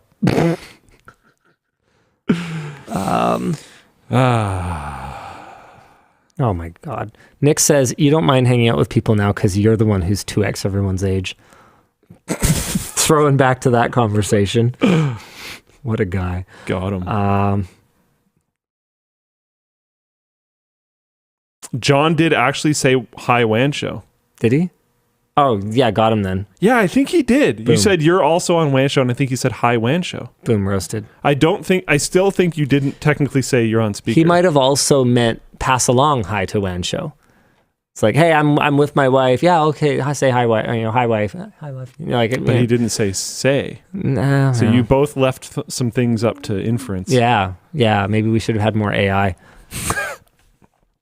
This is a really short one. The U.S. government warned NVIDIA about working around their export restrictions. Basically, like, if you redesign a chip around a particular cut line that enables China to do AI, I'm going to control it the very next day. Ooh. Really? Yeah. Wow. Like, that's a direct quote. Yeah, U.S. Commerce Secretary. So, oh, geez. I think that's it. 23andMe doesn't want to be sued. They sent a letter to users informing them of a change to its terms of service that forces users into arbitration and prevents them from suing if they don't opt in within 30 days. Last week, the company disclosed the severity of a data breach back in October, claiming that only 14,000 accounts were compromised. However, this week, it was revealed that these accounts were linked and could be used to access sensitive data from a total of 6.9 million people, including birth year, relationship to others, and self-reported locations. Brutal. And Apple and Google confirm push notification spying. U.S. Senator Ron Wyden has published a letter claiming that governments around the world are spying on user metadata through smartphone app push notifications. Apple and Google have confirmed these claims, with Apple telling Reuters that the U.S. federal government has prohibited them from sharing information about this data collection. Based on Apple's comments, it's likely that Wyden's letter exposing the practice has given them legal ground to disclose the information without being penalized for revealing government surveillance methods. Crazy. When are they going to admit that the microphone is listening, and when you talk about stuff and they show you ads, it's because of that? Because, like, honestly, man, I swear, this is one of those things where they will cross their heart, hope to die that is not happening. But, like, I talked to someone about pizza, and it's like pizza. Okay, maybe there's other ways. Maybe it never happened. It feels that way, man. It feels that way. Yeah. All right. WAN Show After Dark? Did we talk about Windows 10 for 3 more years? No, but I don't think we said we would. Okay, sick. Maybe we did. I don't think we did. It wasn't the first 4. Oh, no, this was something really cool. Okay, Microsoft has offered updates beyond their sunset for Windows to enterprise users many times in the past, extending them years, even like a decade plus beyond when they officially stopped getting security updates, which raises some questions.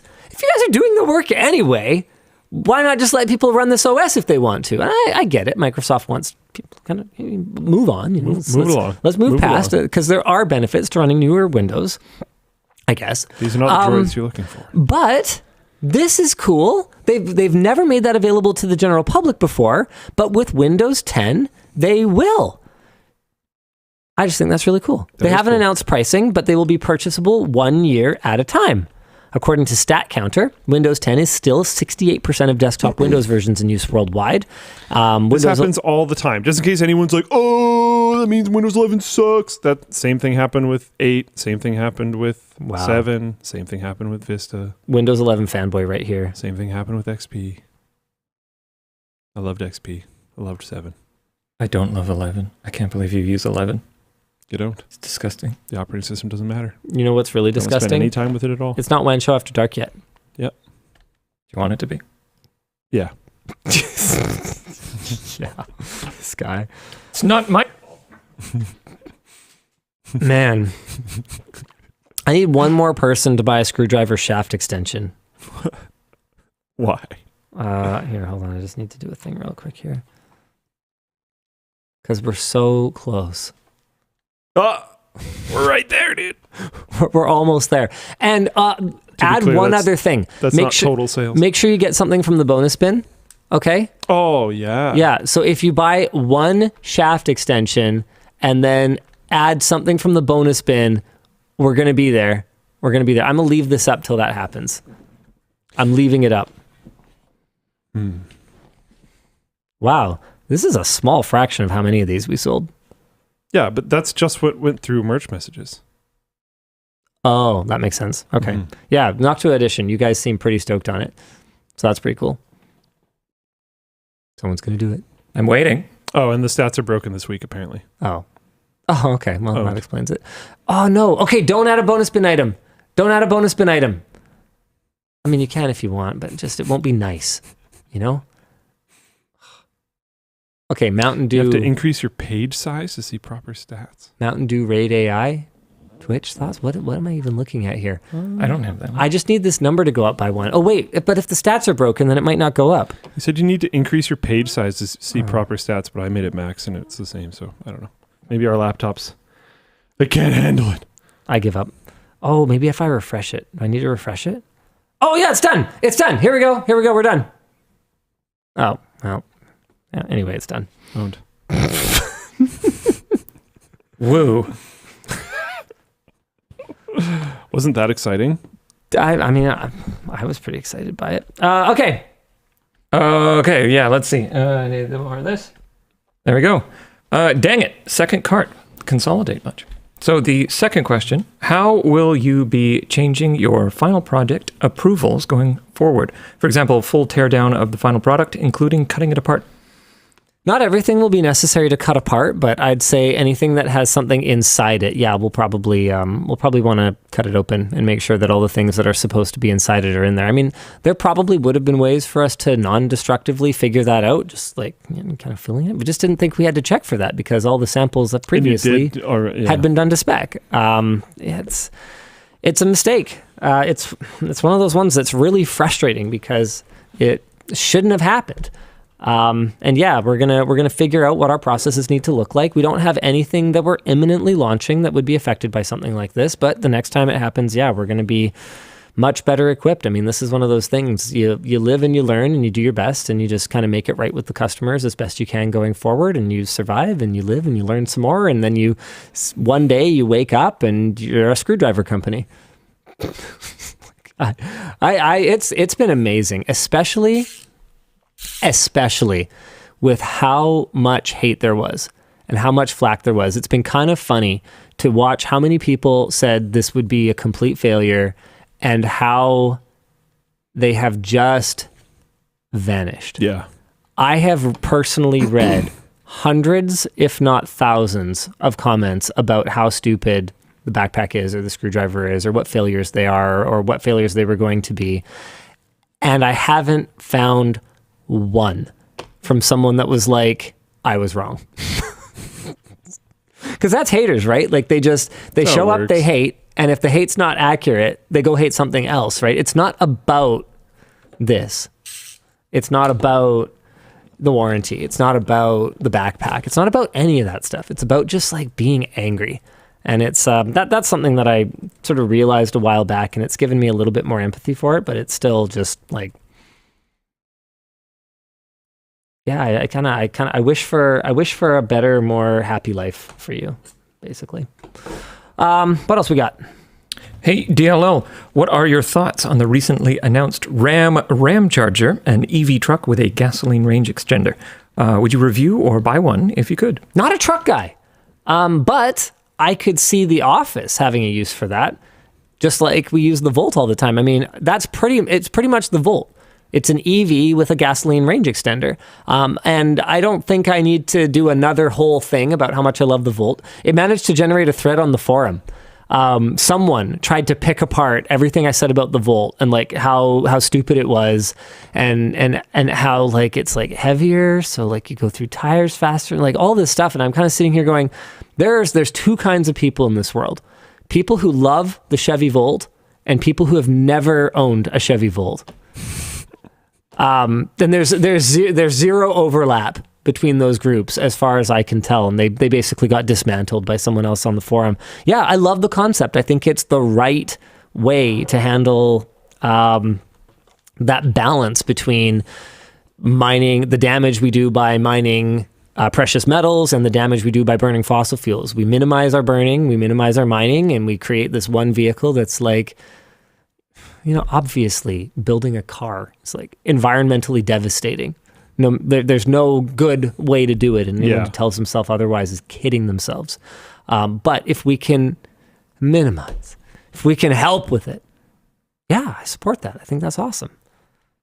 Oh, and Linus, I got another message from Nick here. Oh, talking about the backpack stuff. What now?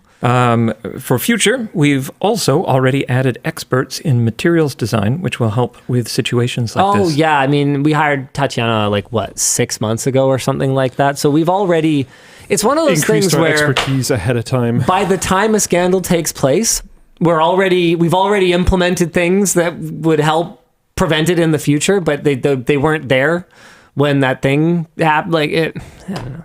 We're always trying to do better. We're a growing company. We are literally always trying to do better. And what is this? Yeah, we're always trying to do better. That simple. And we'll make more mistakes, but we'll handle them.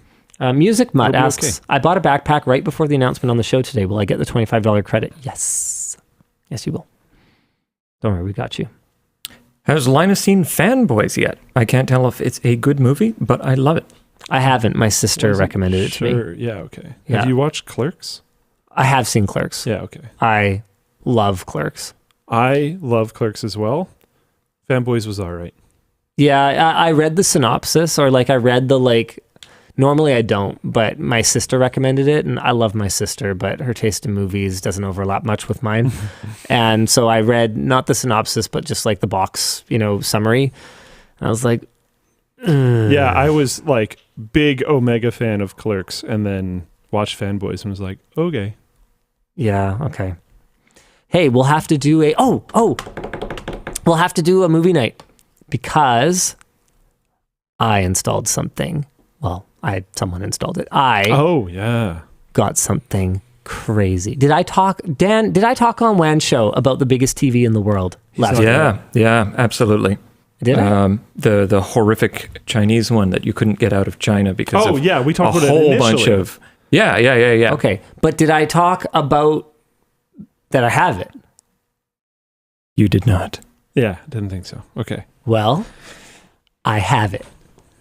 It's a 2-video series because of reasons. Number one is I think there's too much content. The video would be really, really long. And 2, because this thing was thousands and thousands of dollars and I need 2 videos out of it. Honesty is the best policy, Luke. And people will flame me for it. I'm just telling you. Everyone else is doing the same thing that I'm doing. I'm just being honest with you, so don't shoot the messenger. The first video is it's an unboxing, but it's an adventure because 115 inches, Luke. Yeah.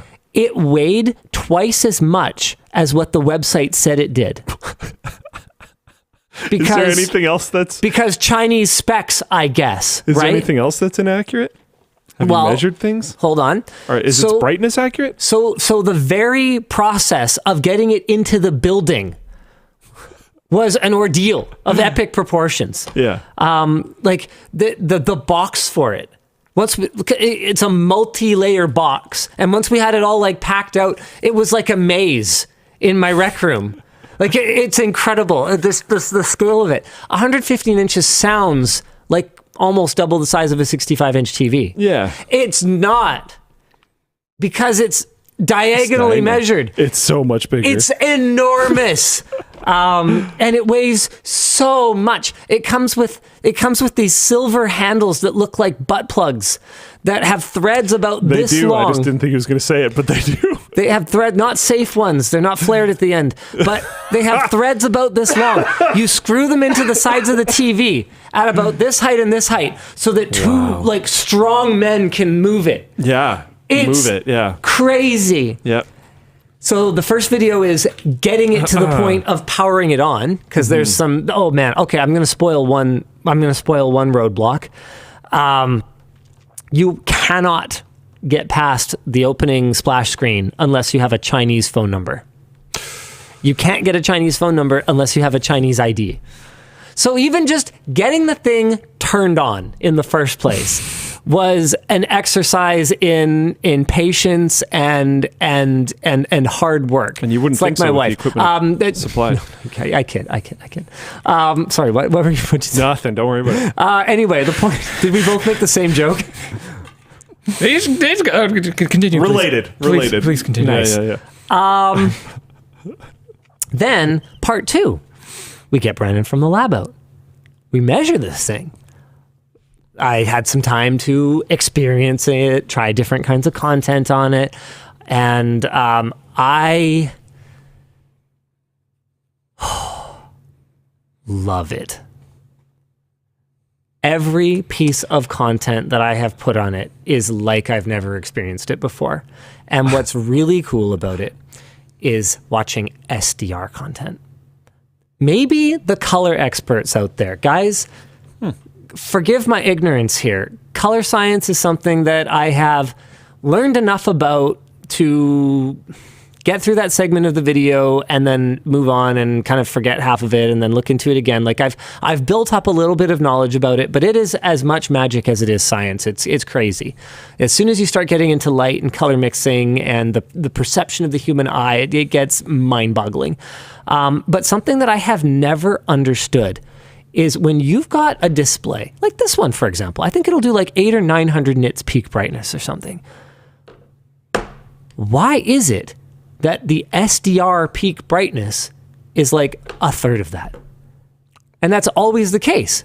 Why don't you just make the bright parts more brighter? I've not a clue. I don't understand that. Why do you limit the brightness in SDR? Well, guess what? This TV doesn't.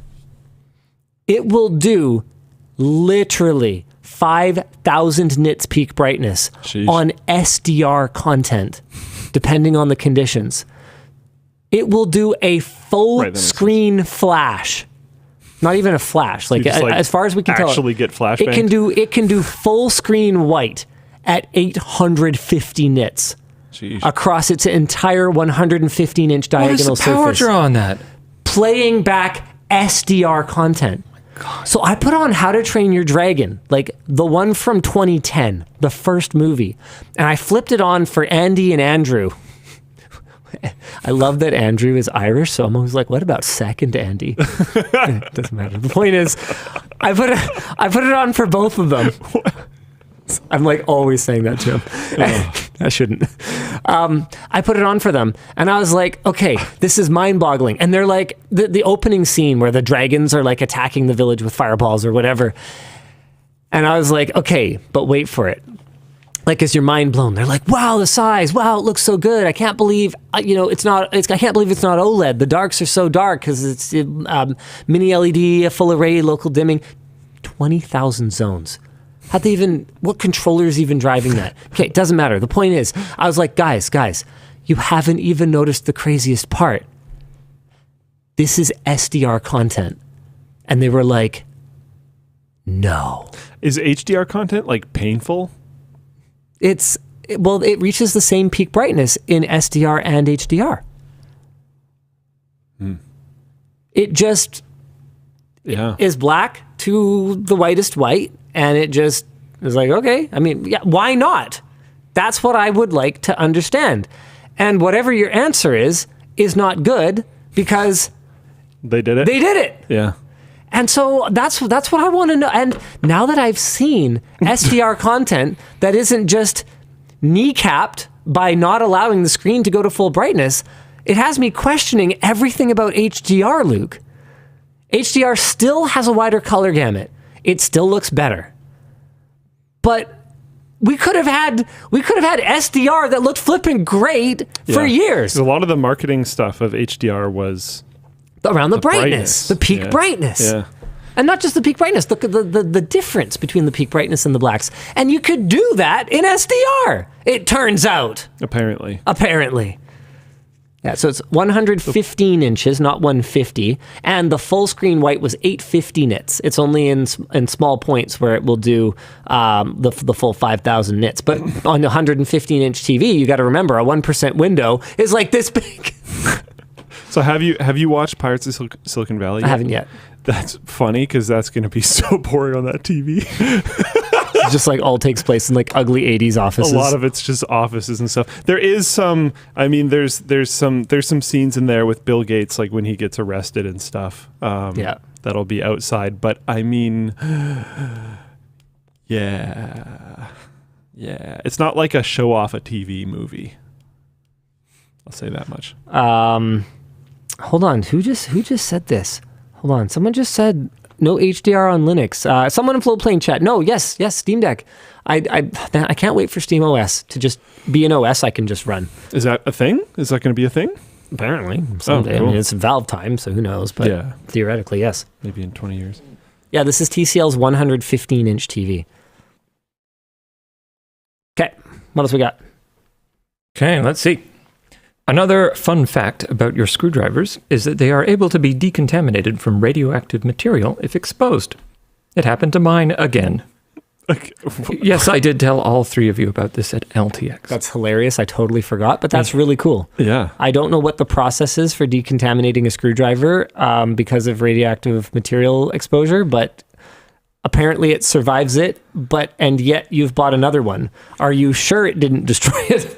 I think my favorite is again. I like, the again is what got me. Me too. Yeah. That's fantastic. Oh man, hackers would have actually been pretty good on it. Some of those fever dream sequences and stuff. Okay, tell you what. I'll watch it again, but only if you watch it with me. We'll watch it together this time. All right. Sure. We'll have to do like a hacker screening at my house sometime. Yeah. Just people can, we can only fit so many people in there. I don't need like 30 people RSVPing for that theater room. It's not that big. Okay, we'll see. Need sharp thing for my job at TSMC, Arizona. My question is, why hasn't LiDAR caught... What? Oh, that's sick. Yeah. That's awesome. My question is, why hasn't LiDAR caught on outside of Apple phones? Out of all the terrible things that people copy from Apple, why not copy something good? Because it's really hard. Apple does really, really cool shit sometimes. That's why I don't get it when people say that I hate Apple. I don't hate Apple. When they do cool stuff, I love it. I talk constantly about how amazing their M silicon is. They came in out of absolutely nowhere and changed the CPU industry. That's wild. Who else could do that?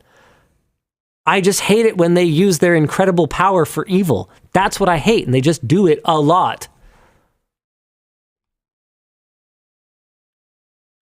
Hi, DLL. Good evening. Linus saying, okay, boomer, triggered my Google Assistant. That's actually when I trigger it at home. That's the phrase I use as well. It's hilarious and terrible cursed knowledge. You can literally say that to activate your assistant. So thanks for that. Also for Linus, what project got you in the most trouble with Yvonne? Oh, I mean, there's still time for the badminton center to be the one. I would say recently, the whole house LAN party. She was not impressed that without talking to her, I committed to hosting a like 50 to 100 person event at our house all weekend. Yeah, that was pretty cool. I knew she'd like, come around to it once I explained to her that we owe Ubiquity and make good. And she knew there was a LAN. She didn't realize. Yeah, she didn't even know there was a LAN until she heard it from someone else, though. Oh, okay. Yeah, she didn't hear any of it from me. In fairness to me, I did tell people to like talk to her about it, but we're still working on our communication. And I mean, internally here at the company, Yvonne and I usually have pretty good communication. This was not a high point for me, though. It is very funny what work stuff like the other one won't know about. And I'm just like, what? Well, we're at the point now where we don't tell each other everything because neither of us can fit all the things that go on here in our brains anymore. I get it. I just, every once in a while, I'm like, wow. Well, yeah, because we used to like do like the bed debrief, or the shower debrief. It's probably good to not do either of those. I mean, no, we still do, but like just it can't be everything anymore. Yeah. Yeah. And you got to have some limits on where work stuff happens. Sure. That's what she used to tell me. And then I basically was like, well, okay, hold on a second. What do you want to talk about? Like, this is our adventure. Yeah. That's fair enough. Like, what is wrong as a couple with like talking about crushing it? Hey. Honestly. Yeah, fair enough. Right? I scoffed at it, but I'm thinking back and like, I mean, I talk about work stuff. Yeah. In those and like, scenarios. What's wrong with doing something you're passionate about and doing it together? Most couples... I didn't even really like equate it as work stuff in my head because I'm just, I'm talking about the things that were interesting or important to me. We should be so grateful that we have this thing that we do together all day, every day, and that we don't want to kill each other after it. Like, I don't know. I think if you can handle it, if you can do the work together thing, there's nothing wrong with talking about it as long as you're both on the same page. Like, yeah, if someone says, look, I can't talk about work right now, that's a boundary. You don't cross that boundary. That's fine. But in general, no, I think it's, she's like, oh, we only talk about work and the kids. And I'm like, right, but is there anything in our lives we're doing that's more important than our life's work and our kids? I'm open to it. Like, this is what we do together. We kick ass. There's nothing wrong with that. Yeah. Let's strategize. Which angle will we kick the ass from today? Are we going to slap the ass? Should have waited for him to drink. Yeah. Dodging it. All right. Mm-hmm. Hey, DLL, question for Linus. I have a long-term Asian girlfriend and I'm white. What has been your experiencing raising half Asian children? Have you had any challenges or any great positives? I think my kids don't really fully understand the concept of race at this point. That's kind of a thing in BC. Yeah, we're kind of a mixing pot in Vancouver anyway. And I didn't for a long time. Like, I don't know. Honestly, a lot of kids here are sheltered enough that they don't think it's a big deal. Like my kids do understand the concept of it, but they don't think about it. Like this was just a couple of years ago. So growing up here, it doesn't matter. My daughter would have been, I think, 7. And she told me about a friend at school who had like, I don't know, something. She basically told me about a friend and I had just volunteered in her class. And so I was trying to figure out who she was talking about. And I was like, oh, tell me what she looks like. And she goes, she keeps her hair in a braid and she wears shoes like this. And she says, and I'm kind of sitting here going, skin color? Because as adults, I don't know, like we're trained to look for these markers, but this is a learned behavior was what I figured hair out. And shoes were what were more important to the style of the hair, not even the color. Yeah. But that's what was more important to her. Yeah. Because she thought that part was more interesting. Exactly. Yeah. It's not that she doesn't see it. Yeah. So it's it's one of those things where it was really cool to see how learned this behavior was. And like, obviously my own experiences are not going to be the same as what someone else is having. But so far, for my kids anyway, so good. It just doesn't seem to matter. Which is pretty cool. And someday there's going to be a wake-up call about it. And I don't know, maybe it's time to start having those conversations now. But like, I don't know, let them not worry about that. Let them try to make it as long as they can. Yeah, man. Yeah. Linus, Innocence of use sorry? is like something that sometimes you do actually kind of want to protect to a certain degree, I think. Yeah. Sorry, keep going. Linus, would you ever do a TED Talk about leadership and ADHD? No. Got him. Easy. That is a format that I've been asked to enter, or I've been asked to engage in a lot of times. But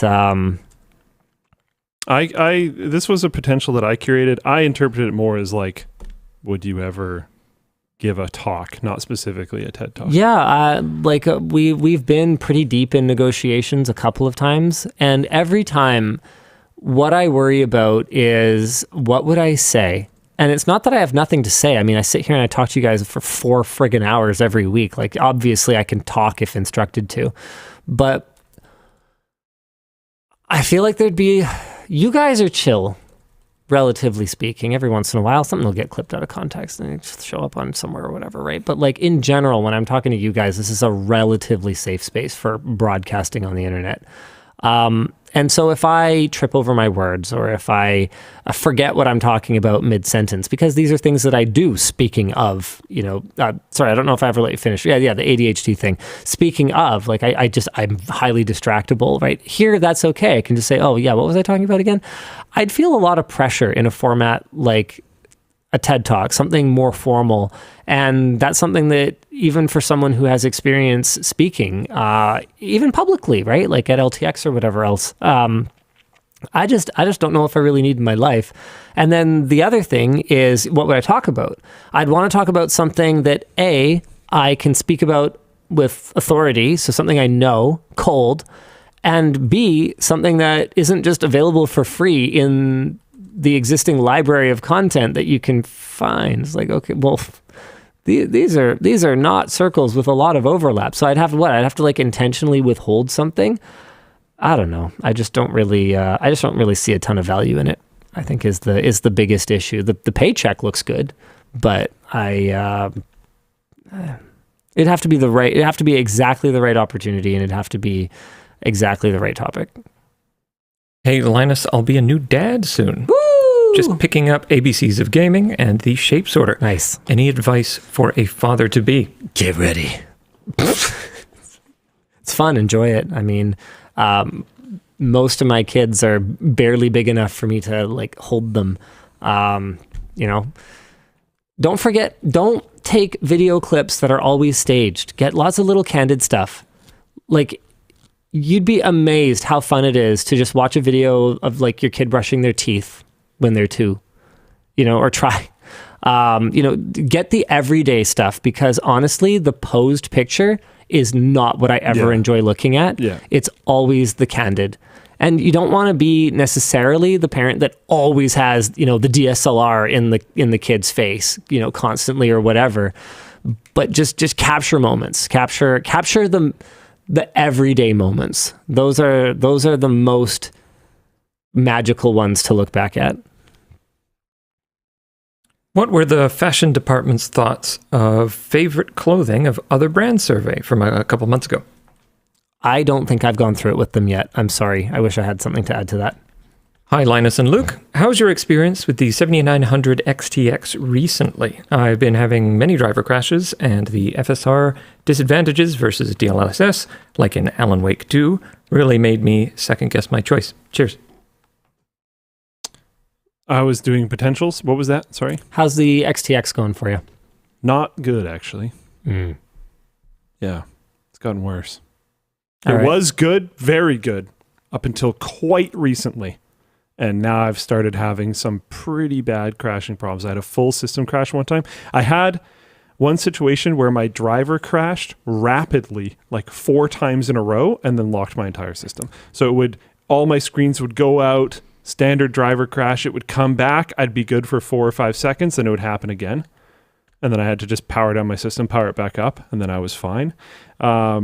It seems to be having an issue in specific locations. This one's been interesting to me. Like if I play a level, I'll driver crash in a specific room. And then for just like, I'm interested in things reasons, start the level over again, driver crash in the same room. Do it again, driver crash in the same room. Nothing different seems to be happening in that specific room, different than any other room. Maybe there's something I can't see or I'm not noticing. I don't know. Yeah, I mean, sometimes things are loaded in the background. Yep. Maybe it's something in the next room. Yep. Yeah, I don't know. Or maybe it's something that's happening like behind a wall. I can't see it, or I don't know. But yeah, it's been less good lately, unfortunately. But yeah, it was stable, like rock solid, no crashes from when we made the last video until probably a couple weeks ago. And that's been months of zero problems whatsoever. And then very much so within the last couple of weeks, I've had a decent amount of crashes. I don't know if it'll stay. Maybe a driver update will come out and I'll be all good again. I'm not sure, but yeah. Yep. Hi, LLD. Looking forward to your shaft. Linus, I use the Darn Tough running socks daily. What are your go-to styles of DT socks? Cushion or no? I have cushioned socks. I think I'm actually not wearing Darn Toughs today. I'm wearing these cute YouTube socks I got at some event. Do I need to blur that? I don't know. Anyway, it says off hours on the one side and then YouTube on the other side. I was out of Darn Toughs because I didn't put away my laundry last week. I folded it all, but it's just sitting in the hamper in my room because I couldn't get it over the finish line. Wait, so that means you're out of Darn Toughs? Well, that just means they're buried under the towels that are at the top of the completely folded laundry thing. I do have the padded ones though. Hey, DLL, I was curious if you remember the first LTT merch sold and how the initial run was misprinted. I still wear my red and black first tank top to mow the lawn. Thanks for always being solid, bro. Was that a question? Yeah, do you remember the first LTT merch sold and how the run was misprinted? Oh, yes. Yeah, it was in the wrong color. Like this, see, man, this is what I'm talking about. We have always made our best effort to do the right thing. Everyone who got those shirts with the wrong color got another one. They didn't even have to return the one that was in the wrong color because they were red instead of orange.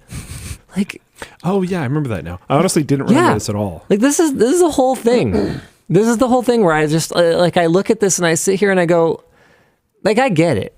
You guys don't know me or whatever. Yeah. But also, what the fuck? I've been around, you know? Yeah. You can at least, if you're gonna hate, if you're gonna dump on someone, at least do a little bit of research. That's a lot to expect from the internet. Yeah, I know, man. How about none research? Okay, last one I've got here. My dashboard is... What do you mean? Is it just one? Yeah. Okay. Mine says 23. But I see a few incomings. Wait, you see 20? Oh, yeah, interesting. There's 3 incomings, I guess. No, mine says 23 curated. But if we all just see one, I'm sure there's only one left. Oh, shoot. I had something in mind for this. I don't remember what it was anymore. Any progress updates? Oh, yes. Yes. Okay, sorry, Dan. You go ahead and read it. That's the whole thing. Any progress updates on the laptop bag you can share? Yes. I think we are probably leaning toward pre-selling. This is coming from the same supplier as the backpack, so as long as we check the top of production, their quality is really good. The product itself is pretty self-explanatory. It's a laptop bag. It's great. So I think we will probably take pre-orders for it. And right now, that order is on hold pending finding a resolution with these guys for the backpack bottom issue, but hopefully we'll be able to put those on order sometime in the next couple of months. Want to answer any of those incomings? Jonathan says, give me an option for warranty only. I don't want the credit for the backpack in my wallet or on your books. I trusted you, bro. I've seen a few messages about that. I want you to use it. That's what I said. Yeah. We want you to have it. Yeah, we want you to have it. Yeah. It's as much about making us feel better as it is about making you feel better. We don't feel better unless we've done the right thing. If you don't want something, get something for one of your friends or something. Yeah, buy a gift for a friend. Like $25 is enough that you can just buy one thing. Yeah. That was kind of the rationale behind that, was we wanted it to be like Here's actually a meaningful amount of money. Yeah. Luke, when is Linus getting his Pizza Hut moment? I mean, we high-fived today. You also shook hands. We also know what this is. I'm starting to wonder if Luke doesn't. The more I get to know him. Yeah. I don't know what that means, but it's probably fair. Mm-hmm.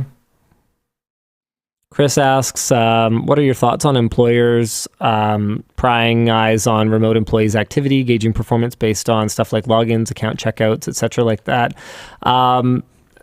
I don't know. It's something we haven't really had to deal with yet. We've definitely had troublesome employees. We've definitely had people who have productivity issues when they're not in office.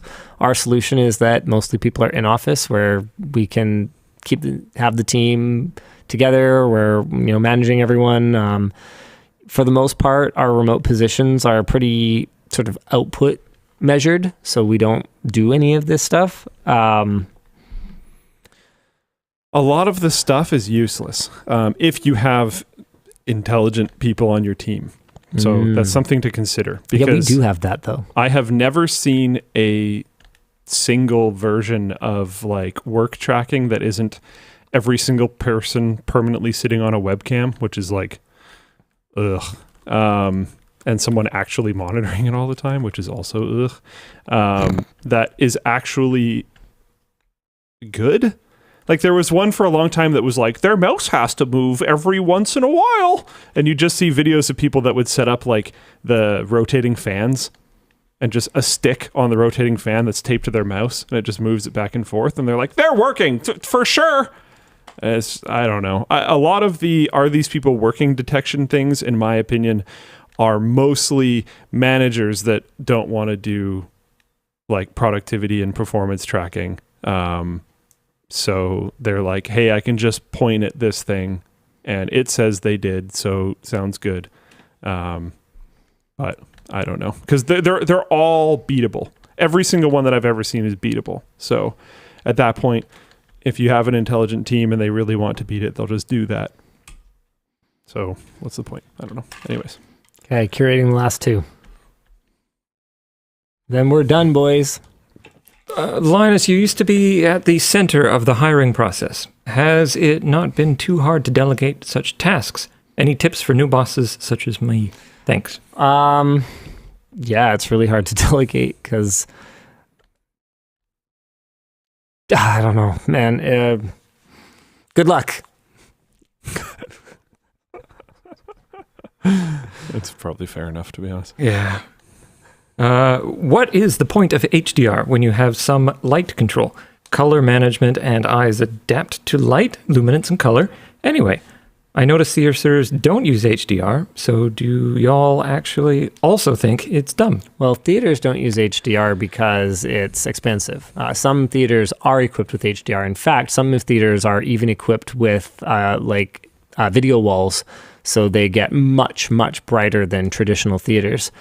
As for what's the point of it, when it's done well, it looks so much better. It really, really does.